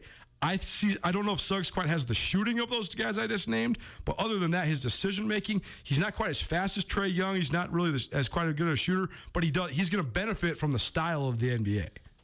Definitely. I still have Suggs 4th on my list among those guys. I went Cade Cunningham 1, Evan Mobley 2, Jalen Green 3, Suggs 4, and that is, the order in which they're projected to be drafted, except people think Green is going 2 and Mobley's going 3, which I think is perfect, actually. By the way, the Houston Rockets have the 2nd pick, so they're probably going to be deciding between Jalen Green and Evan Mobley. That could be the first domino. Then Cleveland has the 3rd pick. Toronto has the 4th pick. So Evan Mobley, let's say Houston does go Jalen Green at 2, and that seems to be the way that people are leaning right now. Then 3rd, Cleveland. I've seen Evan Mobley live twice. They played against the Grizzlies, and then I also watched him in Indianapolis. I guess I shouldn't say live the first time. It was I was covering the game, though, via the live stream. He was in L.A. But then I watched him against Kansas in the NCAA tournament as well. He's skilled. He's smooth. He's not very explosive, and he seems soft in both mindset and body consumption. So, body construction, I should say. So, I don't know. I know that people really like him, and we're going to get Chris Cobb's thoughts on him here briefly. But and I also get why he's projected as a top 3 pick. He's a 7-footer that has a lot of skill. Yet, he just seems like he's sort of a reach to me, but I think that's my own personal bias more than anything. Yeah, and a small sample size of 2 games. I mean, everything that you hear about Mobley is that, yeah, man, he grew up as a guard. His older brother was a prospect in his own right. Sure, good player. I watched. He was on USC this year as well. Isaiah Mobley, right? Yep, and he was actually the standout player against Kansas in that NCAA tournament game. Yeah, so his dad was a coach, so he's got all the skills. He's 7 feet tall. I mean, I am skeptical like you are, just because that USC team never did anything, and that seems to be the curse. They never did anything until they did, and then they actually kind of wrecked shop in the NCAA tournament for a minute. I mean, a little bit. I mean, they beat Kansas by 35. It doesn't matter if it's a good or bad Kansas team. That's the worst loss in the history of the NCAA tournament for the Kansas Jayhawks. Yeah. And I was there live and in person. It was actually fascinating because we were sitting right next to a pocket of Kansas fans, and these poor guys, oh my God, one of them was literally actually crying. I was like, bro, I'm sorry. We got to go. That's depressing. Yeah, I just think that Mobley, again, like Cade Cunningham, is a guy whose ceiling is higher than somebody like Jalen Suggs, just because of his frame, and he's 7 feet tall. Sure. But also, like, you think about the things that stop a prospect from reaching their ceiling, right? Sure. And this is where the red flags start to come up. You know, like, he fades in and out of games, scouts say all the time. Or, his work ethic, you hear stuff about. You never hear stuff like that with Mobley and Cade Cunningham. Like, everybody says they're in the weight room, they're great teammates, all that stuff. So when I think you have the combination of the high ceiling and nothing that would say, oh, this is a red flag that's going to stop him from reaching that ceiling, I think those two are both really, really good prospects for that reason. Andrew Houghton here on Nuanez now, 102.9 ESPN Missoula, talking all things NBA draft. Maybe you're watching in SWX Montana. SWX Montana is partners with ABC. And ABC is who is carrying the NBA draft, which is coming up here right at the end of this show. More NBA draft with Chris Cobb, associate head coach for the University of Montana men's basketball team. He's going to give you his scout on Evan Mobley. Also, who he thinks the Golden State Warriors should pick at number 7. And a couple thoughts on the Grizz basketball team as well. Keep it right here. Nuanez now. You've been waiting far too long to get back on the links. I mean, summer's here, so I think you should head on out to Canyon River Golf Club. Canyon River boasts a pristine 18-hole championship golf course set along the Clark Fork River in the beautiful mountain valley of East Missoula. The challenging course is meticulously manicured and in perfect shape. Now, Canyon River also has golf carts with the Shark Experience. That's right, giving you laser-sharp GPS. It's the most beautiful time of the year in Montana, so get out and play at Canyon River Golf Club. Are you ready to step up your hair game but just not sure where to go? Compass Barbershop is for you. A retro barbershop and salon for men and women. From precision cuts and shaves to facial waxing, Compass Barbershop has it all, including convenient online booking. You can schedule your appointment at compassbarber.com or just stop by any day of the week. You can also find Compass Barbershop on Instagram and Facebook. Find your way to Compass Barbershop, open for business 7 days a week on the hip strip at the corner of modern and retro. Automated Living has a passion for all kinds of audio and video solutions. We pride ourselves on staying educated on the best technologies out there to make your experience absolutely amazing. We customize every build after listening to our clients' dream for how their system should look and sound in their space. We make those kind of dreams come true. If you haven't seen an OLED television, come to our shop and see the difference for yourself. Want sound on the deck or around the house that you can control with your phone? Give us a call and we'll figure out how to professionally make that happen. Automated Living, life made made easy. Well, back to normal, I guess. Well, I don't know about that, but I do know that at Selway Armory, the team of firearms experts continue to take great pride in offering the best customer service, the best prices, and the best selection of guns in Montana. Yep, things really do stay the same at Selway Armory. If you're frustrated and can't find the gun or certain ammo you'd like, well, swing by Selway, or you can visit them online at selwayarmory.com. They've got the most extensive inventory you'll find anywhere in Montana or the surrounding region. 2825 Stockyard Road, Unit E6 in Missoula. Prime Rib Night is back at Paradise Falls. Every Wednesday, stop into Paradise Falls anytime after 4 p.m. to get a succulent cut of delicious prime rib as part of a hearty meal. For $16.95, you can get a 12-ounce hand-cut prime rib with au jus, horseradish, baby baked potatoes, and a salad. But you better act quick because Paradise Falls will serve you this delight each Wednesday until it's gone. Paradise Falls, located at 3621 Brook Street in Missoula. Come enjoy prime rib in paradise every Wednesday at Paradise Falls.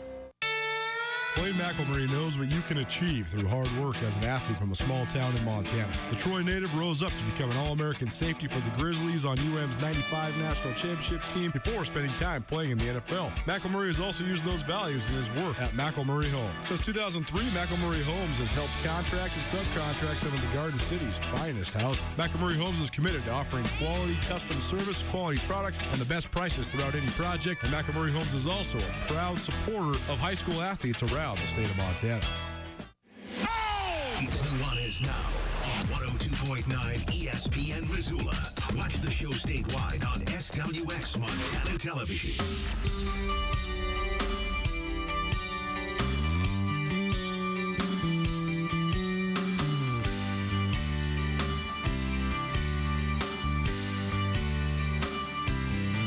I bet you never heard old Marshall Dillon say, Miss Kitty, have you ever thought of running away? Settling down, would you marry me? If I ask you twice and beg you pretty please, she'd have said yes. Tommy, I will give you all the American dollars in my wallet right now if you can tell me in this song when Toby Keith and Show You've Been a Cowboy references Gene and Roy. Who are Gene and Roy? I will give you all the cash money in my wallet.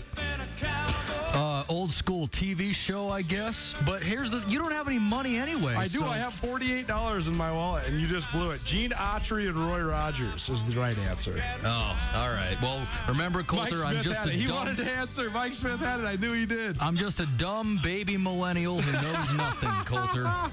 It's not your fault. You're playing my favorite karaoke song of all time, Toby Keith, man. If only he wouldn't have gone down the weird road, because his first two albums, darn good. Nuanez now, 102.9 ESPN Missoula, SWX Montana Television, giving you all the best in country music reviews, millennials and trivia, little sports sometimes too. NBA draft tonight, ABC, 6 p.m.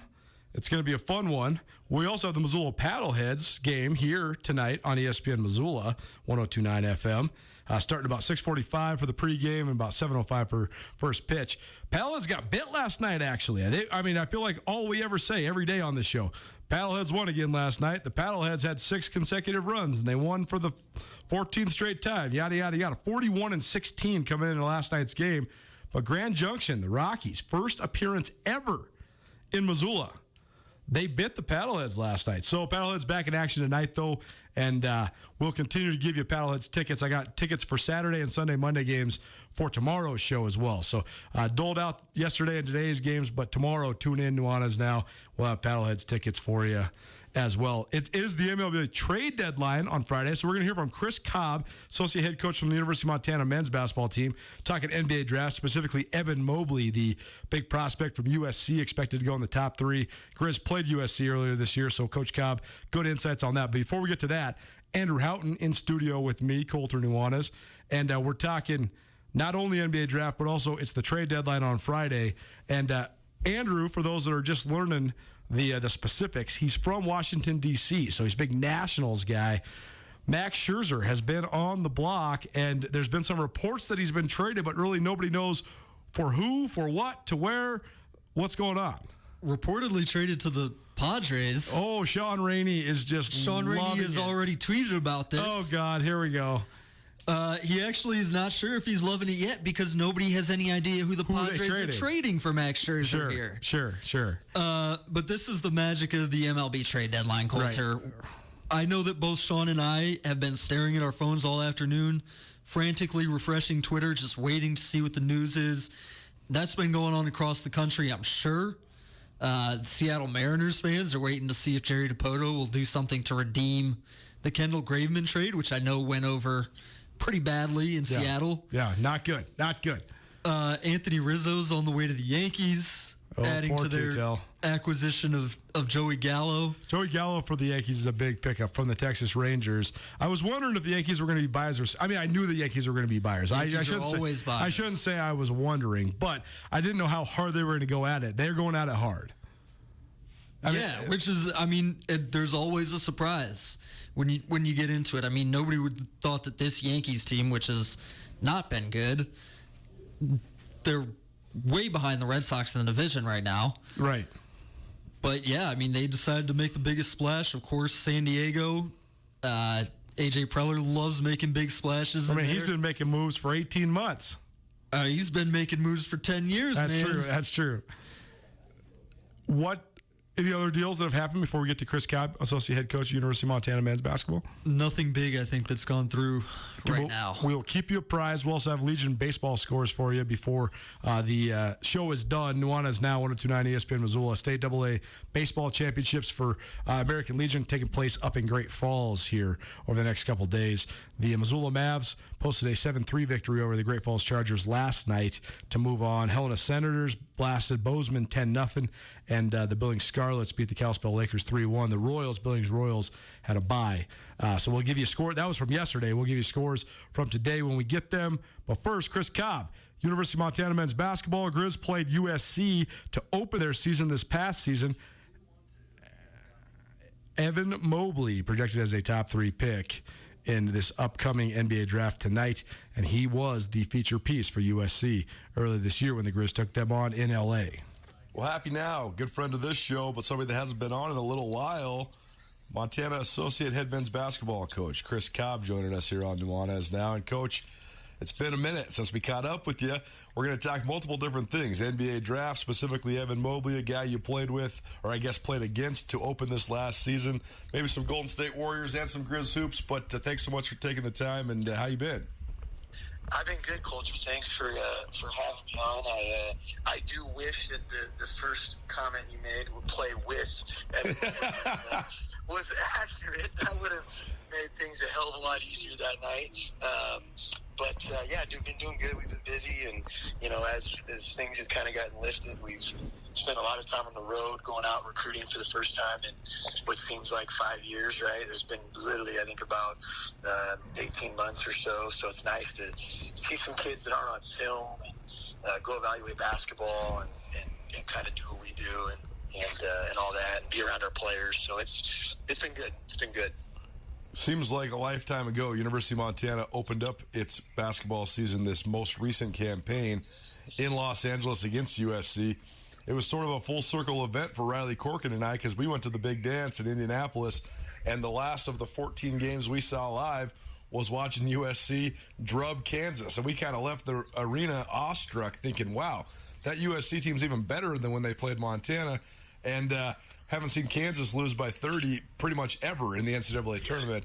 But I remember when we were kind of preparing our scouting reports and stuff and all the writing we were doing at Skyline about the USC game, and you pull out the roster and you see, oh, they got these Mobley brothers. And then you start looking and you think, oh, my gosh, this guy might be the number 1 or number 2 overall pick in Evan Mobley. So when you were first preparing for that game, I know a lot of times you prepare really hard for your opener because you have so much time to prepare, but intimidating task, to say the least, when you're preparing for a guy who is a surefire top 5 pick. Yeah, he was really good. Both of them are really good. You look at just the size, the sheer size that they provide, the athleticism. You can't prepare for it, right? You walk out to the court and you're like, holy smokes, there's not one of those guys out there. There's 2 of them.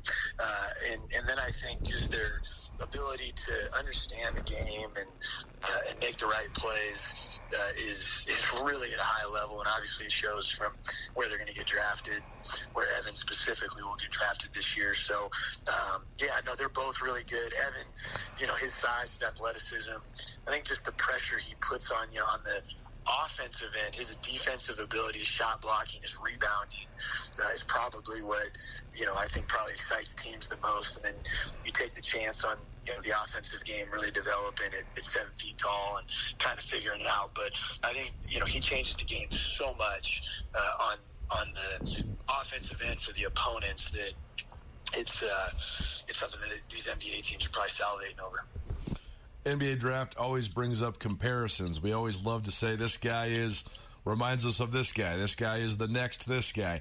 I've heard more different guys as comparisons for Evan Mobley than maybe any prospect I can think of in the last 10 years. Do you have a comp for him? I mean, who does he remind you of? That's a good question. I think in some ways it's good when there's no real comp, right? Because if you're that special on one end of the floor, that means you really, really can affect the game like maybe some people haven't before. I just think when you look at the game, he's a legit 7 feet tall, and his ability to really, really impact it in terms of shots around the rim and rebounding the ball. I'm not sure if there's a lot of people in the NBA like him. Sure. I think he moves so well. He can, I think you start looking at the NBA and how they defensively, if you switch ball screens or you're in that drop coverage, he presents so many different problems. I mean, he can guard probably a number of different players on the floor. So, I mean, he's going to be up there with some of the best defensive players and best rebounders in the game. Take your pick, because I don't know if, there's going to be guys in this draft. I mean, there's a lot of good players. There's pretty good depth in this draft, but overall, there's nobody that has the ability to affect the game around the rim in terms of a shot blocking presence and rebounding presence. I think the biggest thing for him is how much better does he get offensively and how much does he grow on that end will probably determine how good of a pro he really is, right? Does he get to the next level in terms of his status in the NBA? But, I mean, right off the bat, he's got the ability to affect the game in those two areas that are pretty important in the NBA right now. Chris Cobb joining us here on Nuanez Now, 102.9 ESPN Missoula, as well as statewide television, SWX Montana TV. Talking all things NBA draft. The University of Montana opened their basketball season last year in Los Angeles against USC, a 76-62 loss for the Grizzlies. They played against Evan Mobley, who was projected as one of the top 3 picks in this upcoming NBA draft. And, Coach, it's a tall task to go against a guy like that, but you guys held your own against the Mobley brothers, to be sure. I mean, I think that they combined for 17 points and 20 rebounds. I mean, the 20 rebounds sticks out, obviously, but pretty hard to rebound against caliber of athlete like that. But last question about Mobley before we move on to some other draft stuff. What did you think of your guys going against him, and do you think that had any effect on them moving forward? Because I know you had a young team last year, and pretty hard to say that you're going to go against anybody more talented than the guys you guys went against the very first game of the year. Yeah, I think you looked at everything that went on in the fall and just the starts, the stops, the expectation level, right, of some of our players. Then you show up there and, we had some older guys, and I think the lack of success early, and they looked up, they're like, okay, we're playing freshmen and sophomores, we should be pretty good. Then, you look up, and like you said, I mean, it was fairly overwhelming early in the game. Like, we were pretty overwhelmed early. I think it was like 12-14 nothing to start the game, and then we settled in and kind of found ourselves a little bit.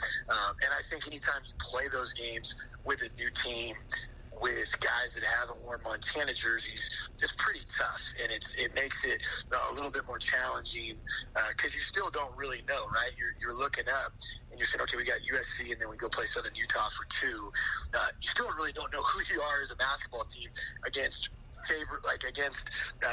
competition that's about your level, right? Other mid-major competition. So I think it's always challenging in that regard. And that's what the schedule and the lower amount of games, the fewer games that we played last year in the preseason kind of did to you, where we had to play some of those bigger games and bigger teams. So, it's great for the guys. I think the guys get excited to be able to go play that competition and be able to go play USC in a team that, is one of the better teams in the country. But then it also presents some problems in terms of, I think, just tapering expectations and getting into a groove early on. I like playing, some of the mid-major opponents early on just to figure out, okay, where are we at? What do we need to get better at? What do we need to do? Because those games are a little bit more challenging to figure those things out, I think. A lot of times, too, when you play teams or players of this caliber, too, when they do go on to make pro careers out of it, you remember that forever. You tell those stories forever. I remember that one time we coached against this guy who was the number 3 overall pick or whatever Evan Mobley might be. Is there any other guys, though, from your time in Montana that you can remember that have gone on to great heights in the professional league? Well, I remember the one that there's some, there's guys in Oregon. There's, I think everybody that we've played, everybody, when you go play the Pac-12 or you go play some of these other schools, you go play, Gonzaga, Sabonis. There's a lot of different ones that I think about and stick out in my mind. I always remember going over to Gonzaga. Sabonis has had an incredible NBA career. Martin Bruni was best player on the court that night. For sure. He was so impressive, and that was so impressive about what he did that night. He was literally the best player on the court, and it gave us a chance to win there right at the end. But I think the one that I think about that's similar to Mobley is Dennis Smith at NC State, who had played in a tournament, and he was, kind of the consensus number 1 pick going into the game. And the thing that's always interesting is when you play these guys that, are 18 years old, sometimes it doesn't jump out at you right away. The NBA likes drafting those guys that are 18, 19 years old to see, kind of, high floor, high ceiling type guys, that they know could eventually be really, really good, or they do one thing really, really special. And so I think Dennis Smith's the one that at NC State that I think about, that when you watched him, you saw the size as a guard, you saw the incredible athleticism. You're like, okay, wow, it's a little different, it's a little different when you look at these 18-year-olds and you're like, wow, okay. So it's always fun because, like you said, you're a part of something that you're like, oh, okay, well, this guy's going to be a top 10 pick. Let's see what he's got tonight. So I think our guys always get excited, and I think we always get excited to put a scout together and try and see if we can stop him. Chris Cobb, Associate Head Coach for the University of Montana men's basketball team, joining us here on Nuanez now. And, Coach, one last NBA draft question for you. I know you're a Bay Area guy. You're a big-time Golden State Warriors fan. Warriors in an unfamiliar position, at least as of late, picking in the top 10 for the second year in a row. I know that a lot of people are high on James Wiseman. Seem like that is at least pick that has a ton of potential from last year. But I'm seeing several different projections, including maybe the Wagner kid from Michigan, who I know you played against Michigan and his older brother a couple years ago. But who is your ideal pick? If you're a Warriors GM, who are you going after in tonight's NBA draft? You're not going to like this one. It's not going to be great radio, but I would trade it. I would take the 2 picks, and I would see if you can get, maybe 1 or 2 more years of this group making a push. You get Clay healthy. That's what I think I'd like to see. I get it, and I get that, young guys are exciting to bring in, but I think when you got Steph and Clay and Draymond Green and a couple of these other guys that, maybe can make 1 or 2 more runs in him, I would love to see that. I'd love to see him add a veteran. I know people throw out a lot of different names that they could go get. I think, and I'll give you this would be my thing. I would love to see him maybe go get like Siakam from Toronto. I don't know how all the money and all that stuff works, but I think he's a pretty good fit with those other guys. So that would be my thing. If I had my ideal situation, if I was Bob Myers, that's what I would shoot for. You can package Andrew Wiggins in the number 7 pick. Maybe get yourself Pascal Siakam. I like that. That'd be good. Very good. The Warriors. Well, Coach, give us a little update on Grizz Hoops right now, because I know that you've said you've been busier than ever with all the recruiting and camps and everything you guys have been doing. Probably haven't had a day off in a couple of months, but it's got to be exciting times, because I know that you guys had such a talented class that led you to back-to-back NCAA tournaments, and now you've been in the process of sort of fortifying the foundation with some young recruiting classes each of the last 2 years. But it seems like now there's a lot of continuity. There's a lot of talented young guys coming back, and you must be excited now for this upcoming season. Yeah, I think we feel really good about the young guys in the program, and it's obviously still a little untraditional where you still got some older guys that were seniors last year that are coming back, right? So is normally you get rid of those guys and then, you hope that the 25 minutes a game that these freshmen, played last year's freshmen, they're not sophomores. They feel like more like juniors, right? And so I think we're going to expect that out of them. We're going to have, high expectations, high demand for those guys. And then I think we tried to add, a few other pieces that fit or are good for those guys and good for our system and with what we do. So we're working through it. We get, a good amount of time with them in the summer now compared to, even, a couple years ago or we used to not even be able to work with them in the summer. So, we're working. I think we feel really good about the group, and I think it's just putting it all together, as the fall comes and seeing what we've got. But we do have, those returners, those 9 returners that I think understand the expectation level and know what this is and know what it means to put on a Montana jersey. I think the cool thing, Coulter, is some of these guys, most of them have never played in front of a packed house here. And I think that's the biggest reason that you come here is the environment, the energy, the passion in this fan base and in this community. So to me, it's really exciting because I feel like we have returners, we have this kind of idea of what we're going to be and how we're going to do things, but then guys still don't even understand yet how special this place is. I think they really enjoy living here. They've enjoyed being a part of their first year and some of the success and the ups and downs that we've had. But it's like, hey, guys, you still have never played in front of 5,000 people here, kind of night in, night out. So I'm pretty excited for them. I hope, we get packed houses. I think we have more home games than we ever have here. And so that'll provide a lot of opportunity for people to come out and watch games, and I think pretty good opponents. We're going to have a good non-conference that will allow people to come out and watch games and see good opponents, and then conference always provides some fun rivalry games. Chris Cobb, University of Montana men's basketball. Thanks so much for joining us, Coach. Always great catching up. Thanks for the insight. Hope to run into you soon. Thanks, Coach. Appreciate you, buddy. Cobb and I have the same issue. You got a little bass in your voice. The smoke, the morning, not great. He's a dad. He's got a busy schedule, so I had to do that with him early yesterday morning. But always great catching up with Chris Cobb, one of our favorites here on Nuanez now, an excellent contributor, man. He comes on this show all the time, and I love having him on the show. Great insight and great perspective, particularly when it comes to Evan Mobley, a guy that he prepared for live, who was expected to be one of the top 3 picks in tonight's NBA draft. You can find the NBA draft here in about 10 minutes on ABC. So just flip it over from SWX Montana to ABC. Turn the radio on. Get the Missoula Paddleheads. That starts 7:05 first pitch against the Grand Junction Rockies. Take you home here on a Thursday. Right after this, keep it here on ESPN Missoula. Buying or selling a home can be an intimidating task. Brent Wahlberg and the Wahlberg team of Windermere Real Estate are here to make you feel comfortable no matter where you're at in the process. The official realtors of Grizzly Athletics have more than 4 decades of experience in Western Montana. Brent and his team can not only find you your perfect home or buyer, but they can also teach you about the great city of Missoula and its tradition-laden sports teams. The Wahlberg team works as a family to help fulfill your real estate needs all over Western Montana. If you need help with residential, land, investment, or commercial, give Brent Wahlberg and the Wahlberg team a call today. A river runs through it, or at least right out the back door. The Missoula Paddleheads have one of the most picturesque baseball stadiums in the country, nestled right next to the Clark Fork River in the heart of the Garden City. And on August 1st, you have a chance to float to the ballpark. Yeah, float on a tube from East Missoula to McCormick Park, leading up to Missoula's Sunday game against the Grand Junction Rockies. For more information on how to float to the ballpark this summer with the Missoula Paddleheads, visit gopaddleheads.com.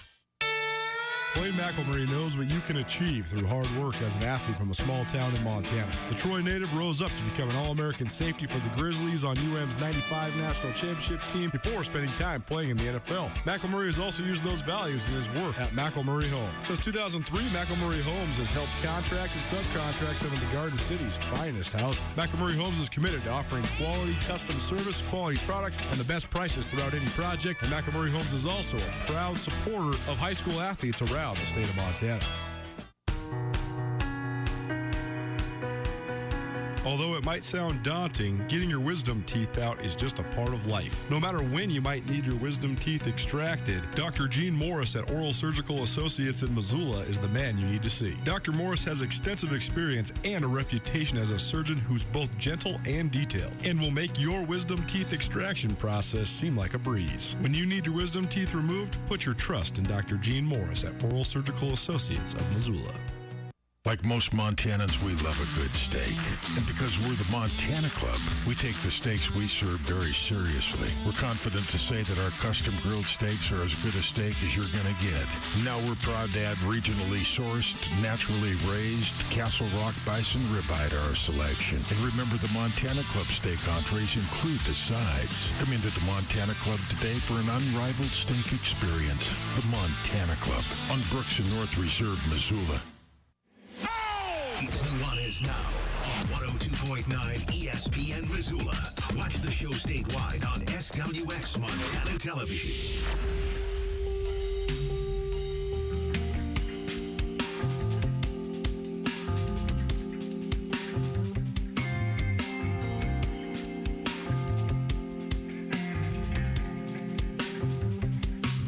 Burn your finger playing with fire, but you never know until you try. Come on, let's go, let's jump right in. We will rope swing and river swim. I had to make an executive decision. If you are a loyal listener of this show, you know Dave Matthews Band. It's my thing. One of my things. Definitely one of my things. I almost always go to, I should say almost always, but fortunately I've been able to go to the Gorge and watch Dave Matthews over Labor Day weekend. The Labor Day weekend always is the opening weekend of college football, but I've had the opportunity to have one of the two Montana schools have games within the region, so I've been able to swing it, and I've gone 3 times in the last 4 years. Well, made an executive decision this time around. I am not going. I know the Grizzlies are in Washington. They're in Seattle, so it would have been convenient, but we're not doing it this year, not doing Labor Day at the Gorge. Instead, I'm going to Laramie, Wyoming to watch Montana State versus the Wyoming Cowboys, because it's Brent Vigen's first game, and Brent Vigen used to coach at Wyoming. So the story, it's just better. I think Andrew Houghton will probably be heading his way over to Seattle, so we will have coverage of the Grizz game. But either way, that's just a preview of what my schedule will be come the fall. We're going to break that down probably sometime next week. It's Nuanez now, 102.9 ESPN Missoula. If you missed anything in today's show, what a fun show. Love when I have all my friends and guests and thrilling celebrities like Ed McCaffrey on the show. We heard from Ed McCaffrey, the new head coach for the Northern Colorado Bears, former Denver Bronco. We also heard from Carolyn, our resident chick who doesn't know sports. We also heard from Andrew Houghton talking NBA draft, as well as Chris Cobb, University of Montana, associate head men's basketball coach as well. A couple scores from around the Legion Baseball Tournament. Nothing final today so far, so I guess we'll update you on that on Monday. But the games today were projected to be Kalispell with the bye, Bozeman versus Great Falls at 1 p.m., Royals versus the Scarlets at 4 p.m., and Helena Senators versus the Missoula Mavs at 7 p.m. So we'll have a full update for you tomorrow from the American Legion Class AA Baseball Tournament. Rajim Seabrook back in the saddle tomorrow. He's got a lot to talk about, a lot to say, so we will look forward to that. In the meantime, I'm heading downtown tonight for the Best of Missoula Awards. Hope to see you there. In the meantime, we'll see you back here at 4 p.m. tomorrow. What's up, Montana? Colter Nuanez from Nuanez Now, your recently anointed Montana radio sportscaster of the year, checking in with you to tell you that at ESPN Missoula, we are thrilled to announce that we will now